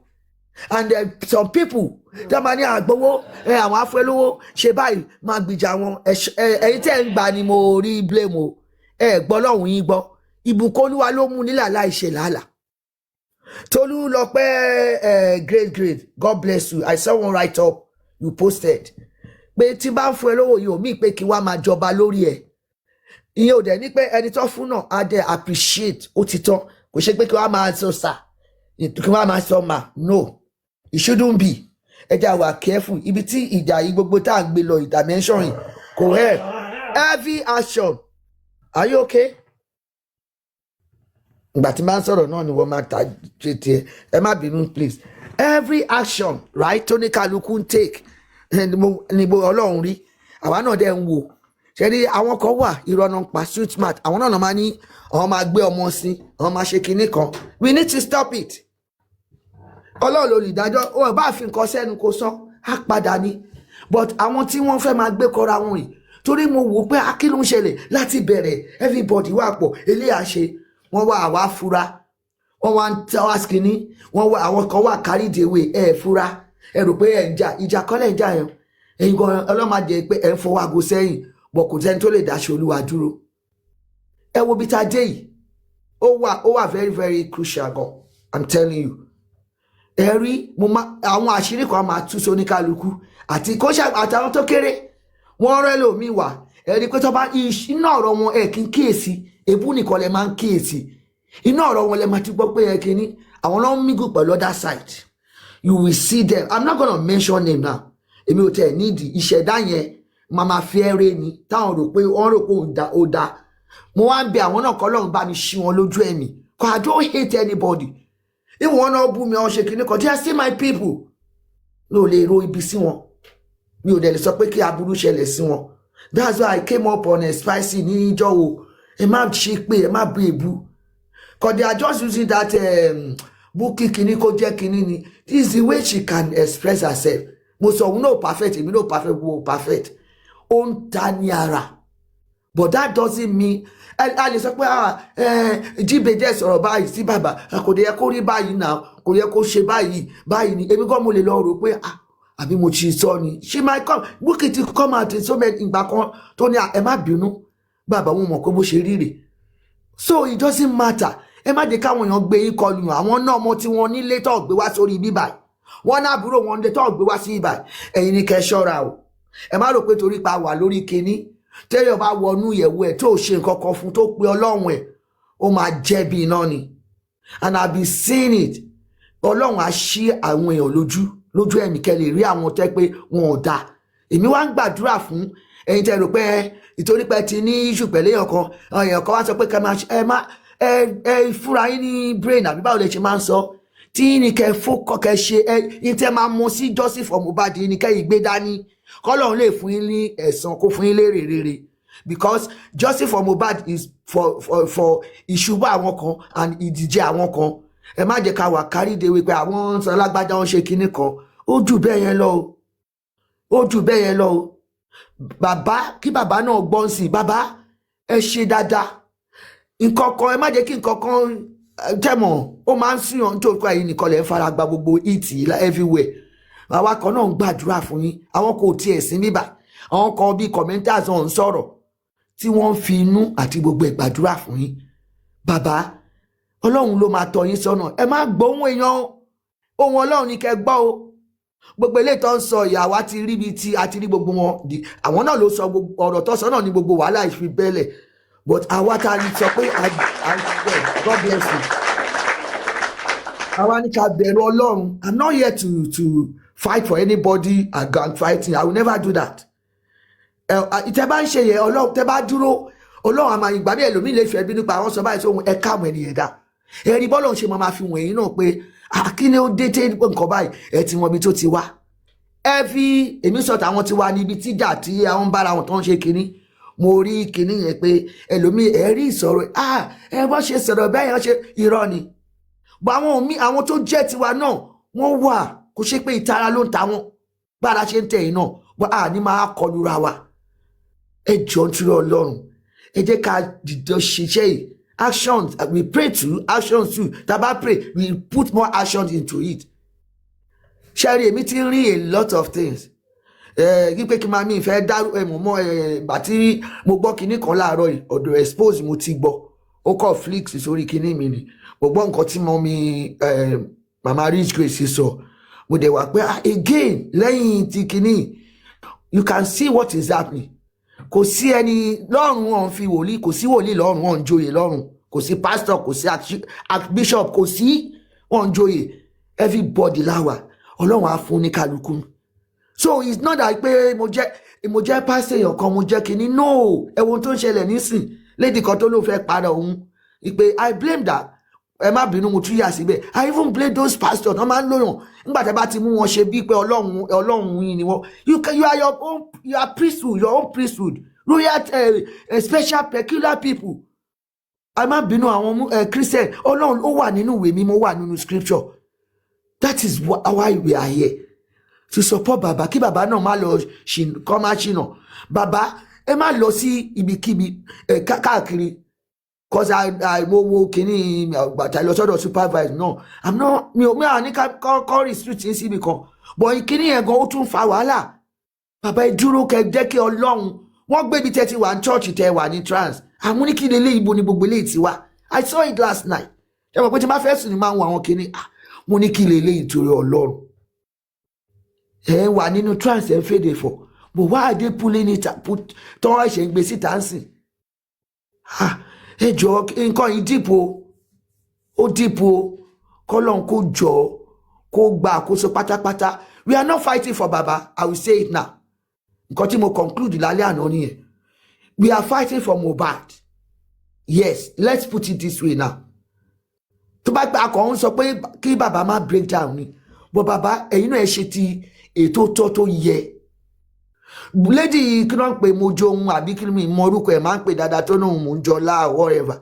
Ṣọlá bàbá mi hate yín ó kọ́kọ́ lọ dáadáa ó sọ̀rọ̀ bàbá mi hate yín tí yín náà ni kò yẹ kí everybody jà mọ́ kò yẹ kinní kan òun ṣàwọ̀ ẹ̀yin náà lẹ́ni kó lọ sí live kó ṣe kinní kan ìnìkan but when she now came mo wà ní Abuja àwọn kan ní trailer kó gbọ́ ọ̀tá òun èmi ò lè sọ pé trailer gbọ́mọlá kejì mi Ọlọ́run ló ní ìdájọ́ lọ́wọ́ èmi kọ́ nìyẹn àfẹn tó bá robi síyàn pé kinní but one thing she said that she's not even saying the truth. Ibi tí mo ti sọ pé Yomi tó ń ṣiṣẹ́ kinní dáadáa Yomi ẹ̀wọ̀n ló ń ṣe kinní dáadáa Yomi tó jáde tó accuse bàbá ọlọ́mọ pé ó wà ní òun ló ní kí nọ́ọ̀sì máa lọ. Why can't you correct Yomi too? Why is it only bàbá mo ń jọlá whatever tó náà ń jẹ ẹ̀rọ stop gbogbo tẹ́ ẹ ṣe. We spoke well. Ẹ jẹ́ ká ṣe kinní bàbá mi yìí tí you are still biased. Kí ni Yomi ṣe? Bẹ́ẹ̀ni. Do your own and leave your Yomi. Ẹ jẹ́ kí Yomi gba ẹ̀san ti tiẹ̀ kí wọn náà gba ti tiẹ̀ kébì náà gba tèmi kálukú gba tiẹ̀. Ẹ ti mọ ẹ̀yin náà ẹ mọ tẹ́ ṣe fún bàbá tẹ́lẹ̀ náà ẹ wá ẹ̀ṣẹ̀ ń jáde hate bàbá hate ẹ̀ẹ́dẹ́yìn ìyá àdúrà ẹ̀ẹ́dẹ́yìn ìyá kínní kan ní Israeli oyè tọ́lọ́run òfin tó sí lọ́run ẹ ṣọ́ra yín gidi gan.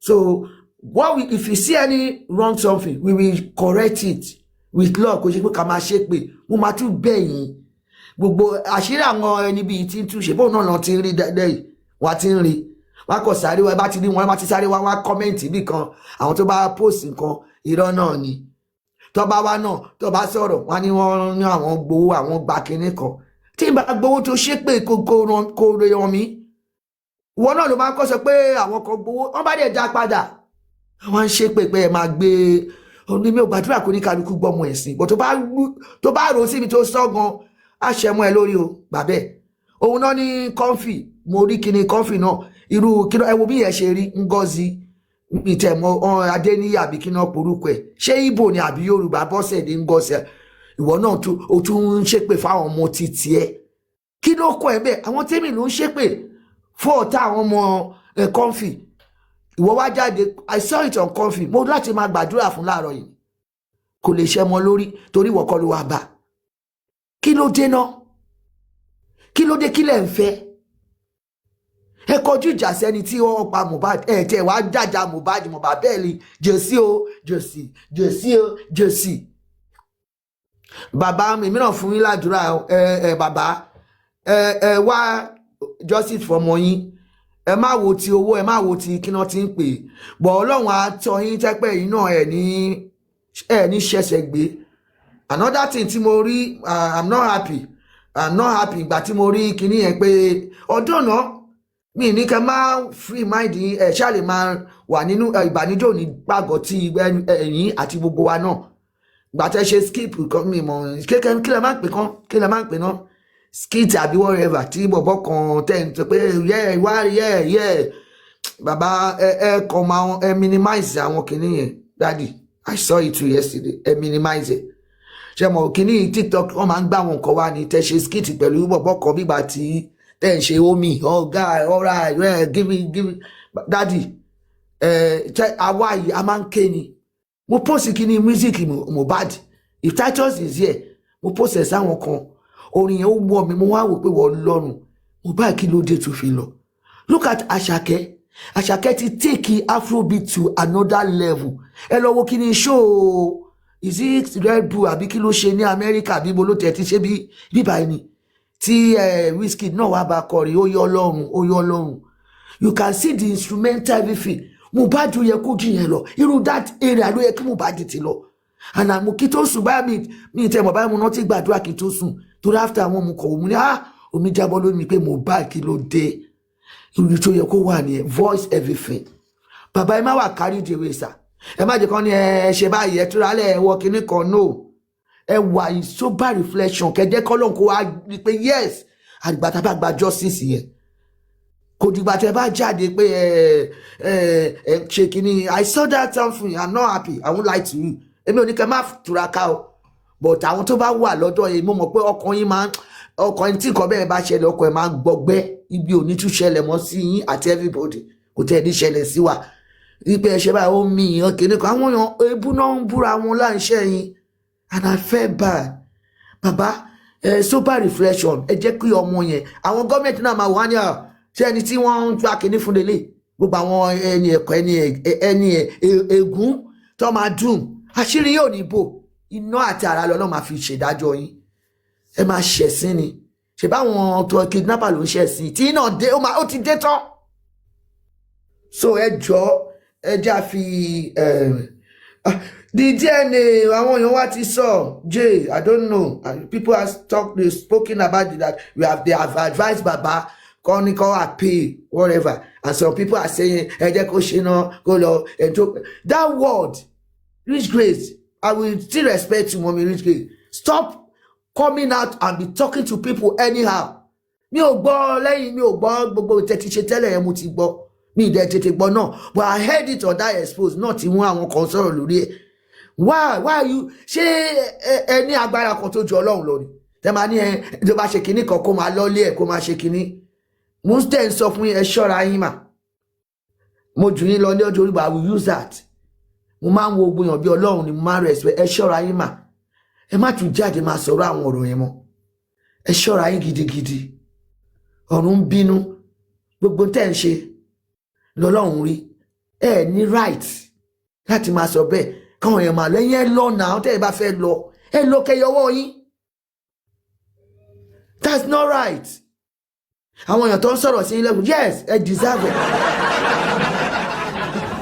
yeah mo gbọ́rọ̀ yẹn mo kọ̀ wò pé ọ̀rọ̀ yìí kàn pa mí lẹ́rìn gbogbo èèyàn lẹ jùlọ ẹjọ èmi náà lọ ẹ̀ẹ́dẹ̀ tán kámẹ́rà kárí yín káwọ́ bẹ́ẹ̀ ṣe dàgbà tó. ẹ lọ jókòó jọ ẹ lọ jókòó. ẹ tán kámẹ́rà káwọn bẹ́ẹ̀ ṣe tó. mi mọ̀ bóyá ọmọ mi jù yín lọ mi ò mọ̀. ẹ ó dùn mí lọ bá dẹ̀ pàdé bá ta tó bá tó sí mi kò sí wàhálà gbà yẹn nìyẹn àjùjọ wà náà nìyẹn kò sí wàhálà. Olúmọ be careful ṣé mi ló bá wí pé léwé tí bàbá gbé mo ti sọ pé bẹ́ẹ̀ ló lọ sọ̀rọ̀ mi ní ọ̀dọ̀ Tazam mo ti kúrò bẹ́ẹ̀ mo lọ fún prayer session last minute wọ bẹ̀ onímù jíbe àní kìkìní kan wọlé bẹ́ẹ̀ which I don't know ó ní imagine that G-babe is abusing me kí ló sọ tí mo fi gbẹ ẹ ṣọ́ra yín gidi ẹ máa comment máa ara ń sọ ẹ máa mú jà wá. In your word, our mommy, our guardian, and our moderator, Ajewade Ekawo, I've said a lot about you, and I've sent some. I've acknowledged your contribution as usual. Keep in touch, even if there is anyone that merits an award. Before me, I think you come first. Your submission is always directed to the authorities and to those, irrespective of whatever discussion is going on, you always channel your position towards the right source of calling out the authorities. Thank you very much. And you have the floor, ma. God bless you. Good afternoon, everybody. Good afternoon, Gurexy. Ekason. Mommy Gibe, good afternoon, man. Good afternoon to everybody. Thank you so much for that. I was actually on the comment section. I was listening to you, but I was just a little busy. That's why I didn't request earlier. Thank you so much for everything that you're doing. I just want to go through the route of Mr. Ishak. Everybody. I know this struggle that we had now, we are doing. But we came from different background. Morawari, Orori Afefe ni gbogbo wa nso. A lot of us might not even see ourselves. So we might not even see each other. We were just talking. It's based on with our voices that we know that this is Gurexy, this is this person, this is this person. And we will always have a contrary opinion. In as much as we are on this true cause, we are with this man, Baba Loba, because we love someone who, because look at it now. This is the festive period. Baba yẹn binti ko binti, ati mo ti Mohbad ma ṣe fún pé daddy mi o de gba eléyìí kẹ́ fi ṣọdún. A lot of us are not in that shoe. Ọlọ́run jẹ́ ní jẹ́ ká wà nírú ẹ̀. Gbogbo ọlá láwọn ọmọ wa, àtàmà bá ṣọdún, tàmà bá ṣe kinní. Bó tilẹ̀ jẹ́ pé bàbá ní ọmọ náà, tó ẹ pé láwọn ọmọ mi tí ò ṣe Mohbad nìkan. But talent tó gbàdúrà pé kóun fi ọjọ́ àárọ̀ òun kóun fi ṣiṣẹ́. Kí ọ̀kan kókò wá dédé gba gbogbo nǹkan tó ṣe ẹ̀kọ́ wa because bàbá ti rí orí Mohbad àsọjọ́ ọ̀la ẹ̀. Baba holds some things because he wants Mohbad to be successful. Baba ló kọ́kọ́ ń kọrin tẹ́lẹ̀ now. But nítorí pé Mohbad gbé gba orin, Mohbad ní daddy mi, èmi àti mi lè máa kọrin kẹ́yìn náà máa kọrin. Baba tó fẹ́ kọ́mọ òun dá, tó wò pé let me make sacrifice for my child. Ó dàbí ṣọ́ọ̀tì wọn, ó gbé fún ní kọ́mọ òun máa ṣe. Irú ọmọ bẹ́ẹ̀ kẹ́ wọ́n wò pa see my future. Kí ọ̀kan wá dé kọ́mọ kan wá dédé gbọmọ yẹn lọ́wọ́ ẹ̀. Sherry, let me tell you something. Kò sí iye support ta lè fún bàbá yẹn. Kò sí iye owó ta lè fi support bàbá yẹn. That will not replace the loss of that child. That will not stop the ọgbẹ́ the deep cuts towards fún bàbá yẹn. That is why I'm always saying it. And I will continue to be saying it. My loyalty will remain forever with Baba Loba. Irrespective of anything, I will look beyond his mistakes because he is a woman. And Yoni is not perfect. Ọlọ́run nìkan lọba tó pé, òun nìkan lọba tó perfect. I will continue to support him with everything I have. I will continue to be supporting him. Tell me bá ṣe ń bẹ. In as much as this cause is still going on, I will continue to support that man, irrespective of anything. Ẹ wá jẹ́ ká jọ̀ọ́. Sherry, all these things tó ń ṣẹlẹ̀ yìí, it is normal that it's going to happen among us. But àwa tí à ń try láti tí à help kìíní yẹn ta fi spread there over. àwa là ń jẹ́ kí kinní yẹn máa ràn jù. Ẹ jọ̀ọ́, ẹ jẹ́ ká stop láti máa porúkọ àwọn èèyàn. Ẹ jẹ́ ká stop láti máa dárúkọ àwọn èèyàn pé èèyàn kan sọ kinní kan, èèyàn kan ṣe kinní kan. These devilish people that are using, that the government are using so many things against us. One lo media, one lo bloggers, one lo ara wa gogo fúnra wa, because so we pay àwọn èèyàn, we human being. Kì í sọ̀rọ̀ ká dúró síbi ọ̀rọ̀ tá bá sọ. Ẹlẹ́nu méjì ni wá. We are always quick to judge people. We are always quick to make assumptions. We are always quick to make assumptions where we are not even sure of it. But those are the things that are really affecting this cause. Ẹ jọ̀ọ́, ẹ jẹ́ ká jọ̀ọ́. Ẹni tẹ́ bá mọ̀ pé you are not okay with them. Even tó bá gbé video wọn, stop talking about them. Tẹ́ni tó ń bá open platform, don't go to their platform. Ṣé àwọn tó ń gé video káàkiri, tó ń go video àwọn èèyàn. They are bloggers of doom. They are bloggers of doom. They are just after click and bait. That's what they are after. Wọ́n tó máa pe traffic wá sórí kíní wọn. Tó máa jẹ́ kó rí owó fi jẹun ni. Ó ti gbàgbé pé ohun gbogbo tó bá ṣe òótọ́ pẹ̀lú ẹ̀. Owó tó bá fi kójọ ò lè fi ṣe nǹkan re. Because nǹkan aburú ló fi kójọ. Òkòwò yẹn ò lè pẹ́ mọ́ ẹ lọ́wọ́. Now let me leave that aside. Sherry, àwọn tá bá nípa dúró tọ́ pẹ̀lú bàbá yìí. Ẹ jẹ́ ká dúró tọ́ pẹ̀lú ẹ̀. We can only advise him. We can only tell him, and if you want to correct him, let's correct him with love. Don't let us correct him as if that we are talking to a baby, or to make him think that maybe I want lopolo. That man is the one that lost his child. If Baba is no more doing this course again, he is the one leading the train. He is the one we are following. And but we not give advice. And if there are some things that he doesn't want to come online to come and say, I just can respect that fact. Because I want to about you, nípa àwọn ọ̀rẹ́ ẹnu wa, àwọn nǹkan tá ń sọ, lọ́fín work on it. And to the people that are releasing Baba's video, don't release ìgbà tó wà trans, don't release ìgbà tó ṣe skits, don't release the kidiko. Let me tell you something. Have you ever seen any of our bloggers put Wumi's video? Nígbà tó lọ sí 30 December. Wumi has been going to 30 December, snapping pictures, doing Snapchats. You will never see them carry the video of that girl because every one of them has been bought. But they will always focus on Baba Aloba just because some people should present it to the public. I want to people that don't read, people that can't think critically, they will come out and be castigating that man. That's why they are doing everything they are doing. People refuse to give that man job anymore because some believe Baba Mohbad ni owó tí wà lọ́wọ́ ẹ̀. Baba yìí náà ọmọ mi náà tó máa tọ́jú. Gẹ́gẹ́ bí ta ṣe mọ̀, our society does not favor men. Our society does not favor men in some things. Wọ́n believe pé ọkùnrin ló láti jẹ́ provider ẹnu ilé. Tí bàbá wà tí ò bá rí ṣẹ́ṣe, tí ò rówó fún ìyàwó àtàwọn ọmọ ẹ̀, báwo la fẹ́ kẹ́nu ẹ̀ kó ṣe nínú ilé? So the man needs to do something to feed the rest of the children. Lè sọ pé torí pé Mohbad ti kú, káwọ́ gbéṣẹ́ fún wọn ṣe káwọ́ ní kí bàbá yẹn dúró kó má ṣe nǹkan kan. But one thing I know, the government wants a man that will be sober, that will be miserable for his rest of his life, so that they will be able to take advantage of him. That's what they want because they are not ready to give him justice. But one thing I'm certain of, tí Ọlọ́run bá ń bẹ, tí Ọlọ́run tó ń ṣe ẹ̀dá, tó ń ṣe ẹ̀dá gbogbo ẹ̀yin tó wà ní power of power.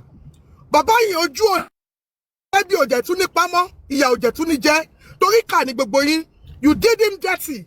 You did him dirty. You took everything from him. But one thing I'm so certain of, tẹ́ bá gba Mohbad lọ́wọ́ ẹ̀, tún ní gba gbogbo ẹ̀ lọ.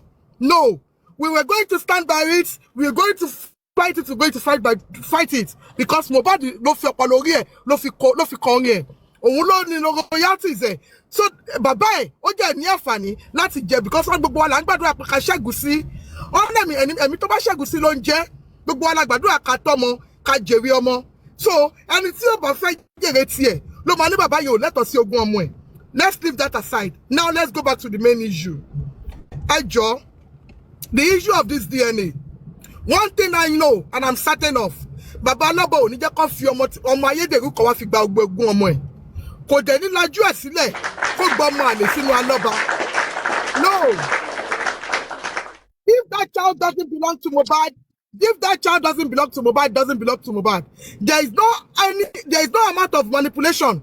Nothing the government can do. Don't if you manipulate kini, don't if you force someone else to know. One in ule to ban toro. Ọmọ àlè ibẹ̀ ni ò tí gbọ́jú. Ọmọ àlè ibẹ̀ ni ò tí gbé. Tó bá force Liam sínú ilé Aloba, tí ó jẹ́ kí n ṣe ọmọ Mohbad. Let me tell you, the gene, everything we ọmọ jáde lára ọmọ yẹn ló máa jẹ́ kó wù ọmọ àlè tó jẹ́. Kò ní pé káṣírí wọn tó máa tó jẹ́ kó mọ̀ pé ọmọ àlè lọ́mọdé kò ń ṣẹ̀jẹ̀ wa. So èmi o, bàbá, Ọlọ́run á fún yín ní wisdom. God is going to help you. He will give you the wisdom that you needed. Everything that you need to make sure that tún fi ọ̀bẹ ẹ̀yìn jẹ yín lẹ́sẹ̀ lẹ́lẹ́kejì. Ọlọ́run á fi tọ́ yín, á fi yín mọ̀nà. I told you, I've always been saying it, and I will continue to be saying it. Come rain, come shining, I will stand by you. I will always be for you, Baba Loba, because I joined this TikTok because of Baba Loba, because of Justice for Mohbad. Not because of anybody, not because of anyone. Ewa Jo, mo bẹ̀ yín ni, for the few people that still remain in Justice for Mohbad, if you know that you are not interested in this justice again, ẹ jọ̀ọ́ torí Ọlọ́run, ẹ má fi ṣe kàkà kẹ́kọ̀ọ́ má jẹ sèse, a fi ṣàwàdànù ni, ẹ má fi ṣe bẹ́ẹ̀. There is nothing wrong in two friends being friends now and Kọ́dẹ̀ decide pé àwọn ò ṣọ̀rẹ́ mọ́. Kò sí ohun tó bàdí níbẹ̀. But what is wrong is you not keeping that thing. That thing that they call that friendship. Òun ni ohun tí mo ṣe sí ẹ lọ́wọ́. Ohun tá jọ ṣe, tẹ́tí mi má gbọ́. But kẹ́ wá wò pé tó pé ẹ jọ ṣe mọ́. Kẹ́ wá wò pé ẹ fẹ́ wá da gbogbo ẹ̀rú. Ọlọ́run tọ́lọ́run bá tẹ́tí ẹ bá ń ṣe, táṣírí yín bá bò. Ẹ believe pé àṣírí yóò lè bò lọ, kò lè bò títí láéláé. Ẹ jọ̀ọ́ mo bẹ̀ yín ni, if you think you are tired or you don't want to be in this justice for Mohbad anymore, you are a strong supporter of Baba Loba. I'm pleading with you guys today.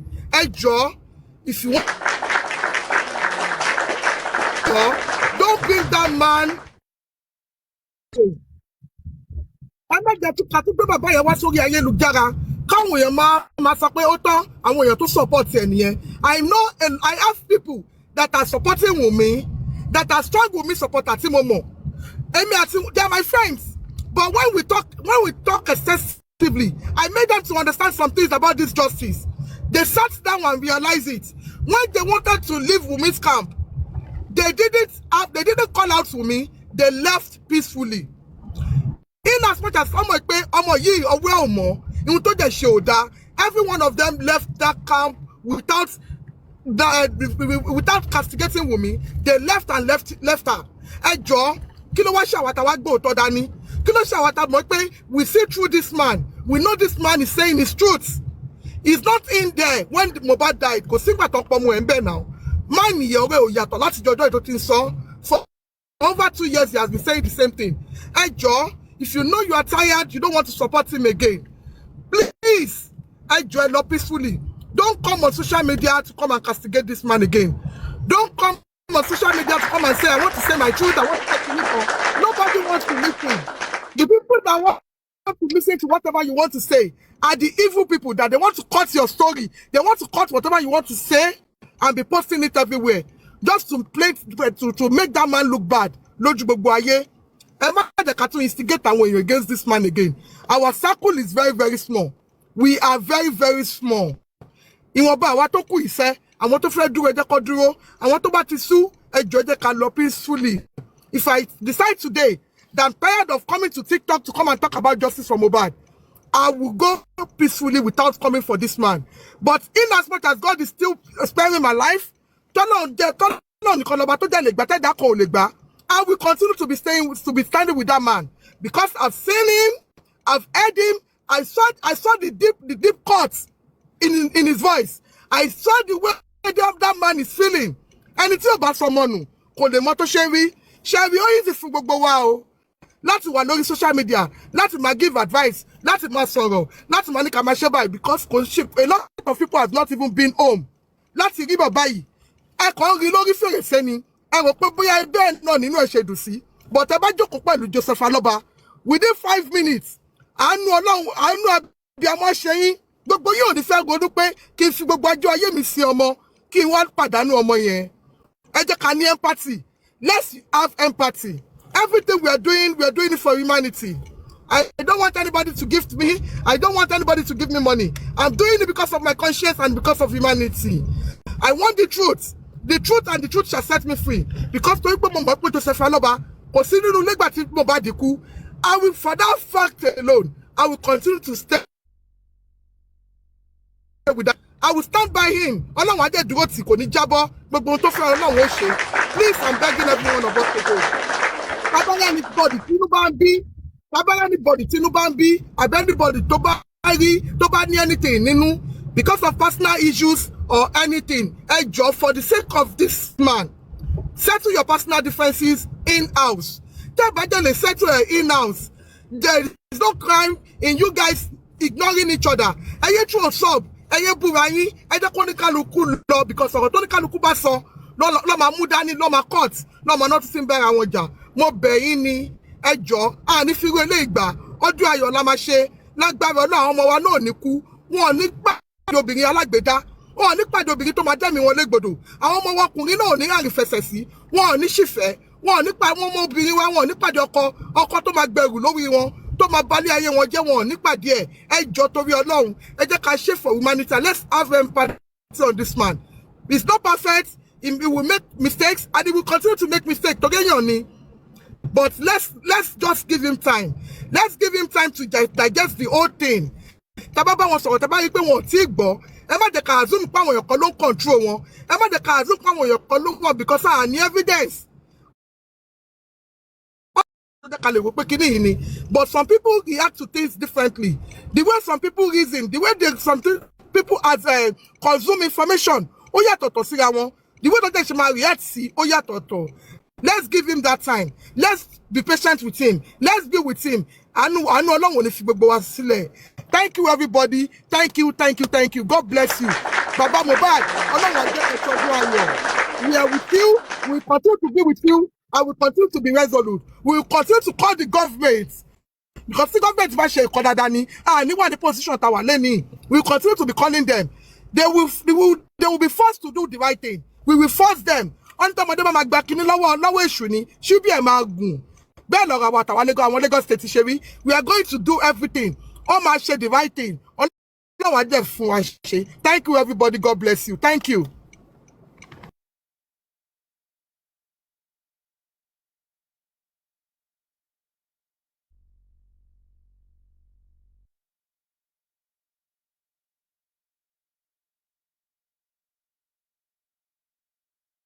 Gurexy, are you there? Today, ẹ káàbọ̀. Ṣé dáadáa lòdì àti ń retí rẹ ò káàbọ̀.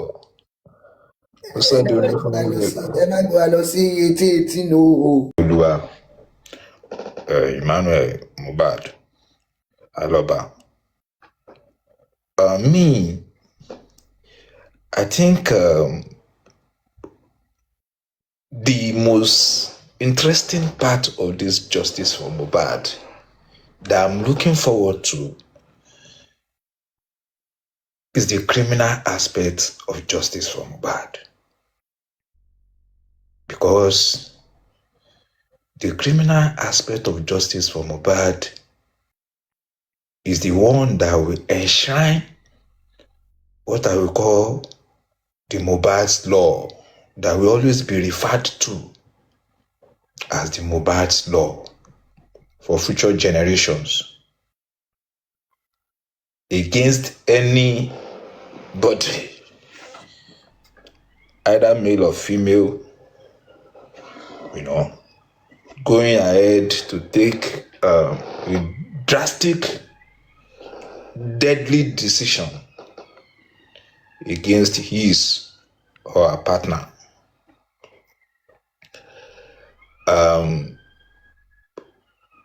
Whenever somebody mentions something, I just said it about losing somebody. I lost somebody very dearly to me. My ex-wife. It was so painful. If you have lost somebody before, somebody very close to you, vein to vein, blood for blood, you will get that will get that no matter how hard in your vein, and empathy will set in such that whenever you see somebody losing somebody, you always see yourself in the same shoe. How that person feels. I really, what is happening to Baba Mohbad, I think on the whole, no human being since Nigeria have existed, no human being experienced such. I didn't say no human being experienced losing somebody. No, what I'm saying is no human being have experienced losing somebody and finding himself or herself in the shoes of Babaloba today. Glory be to Olodumare that is getting his feet, is becoming stronger, and is getting used to all the negative aspects of getting justice for his son. In my own opinion, like I said, I will be glad if Babaloba will be in custody. Hold tight. The sample that is going to be getting from Mohbad, be in possession of the sample, not leaving any stone unturned, no gap. Even if it's going to be DHL that will transport it, Babaloba the parcel should always be beside Babaloba from the point of collection to the point of delivery at the laboratory. I don't know how he's going to go about it. I don't know the methodology, but he must make sure whatever ruling that will come out of this case, him be in possession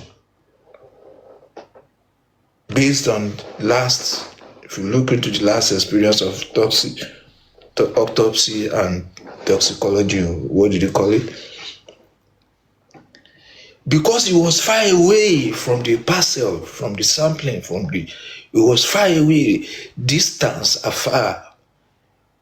Whatever they brought to him is what is going to be accepted, and eventually is going to be the one that will carry the blame if anything untoward happened eventually.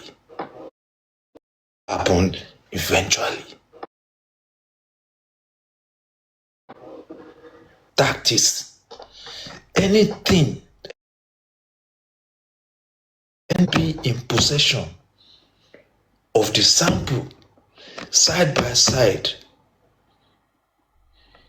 taking the sample with the specialist, walk straight to the airport while the portfolio of the sample is in his hands, fly straight to the laboratory center anywhere in the world.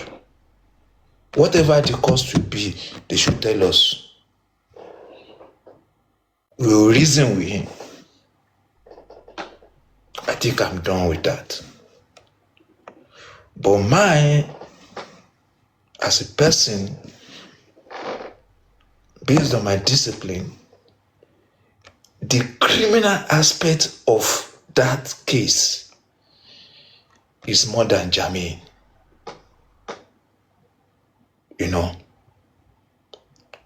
Mohbad's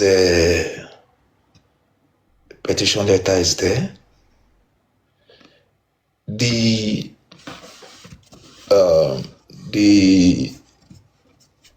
inconsistency that shrouded the CTC of the last corona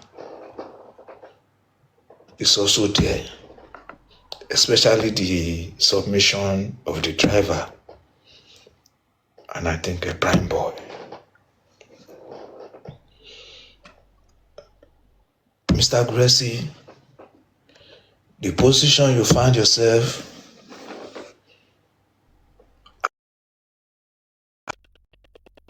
lions will roar at you because people's feelings, emotions, and some people that are not strong enough, their mental health is in this justice.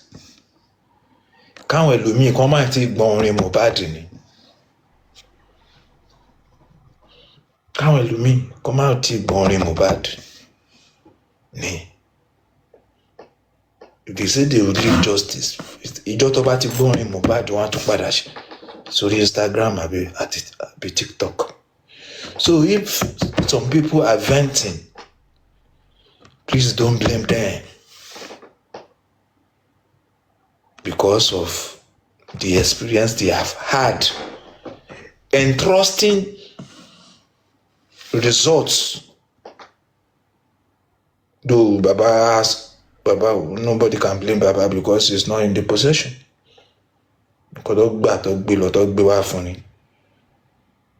It's just like some of us too.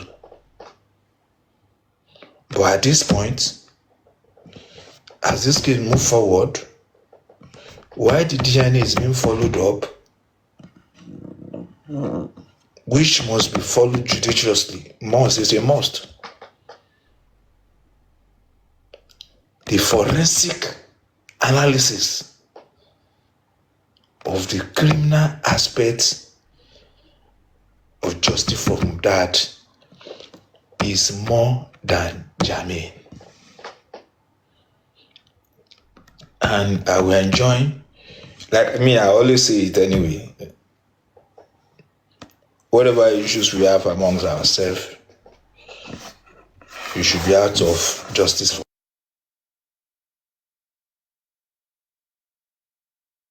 Hello. Baba Gurexy, me only appoint Lonsi.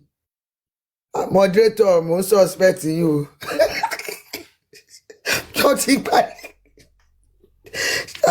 Moderator, Ọlọ́run rí moderator náà, moderator Ọlọ́run rí yín o. Oh, network ni. Mo ti gbẹ̀ṣẹ̀, Ọlọ́run má jẹ́ gbẹ̀ṣẹ̀. Mo ti accuse àwọn moderators. Ọlọ́run ṣe o. Baba Gurexy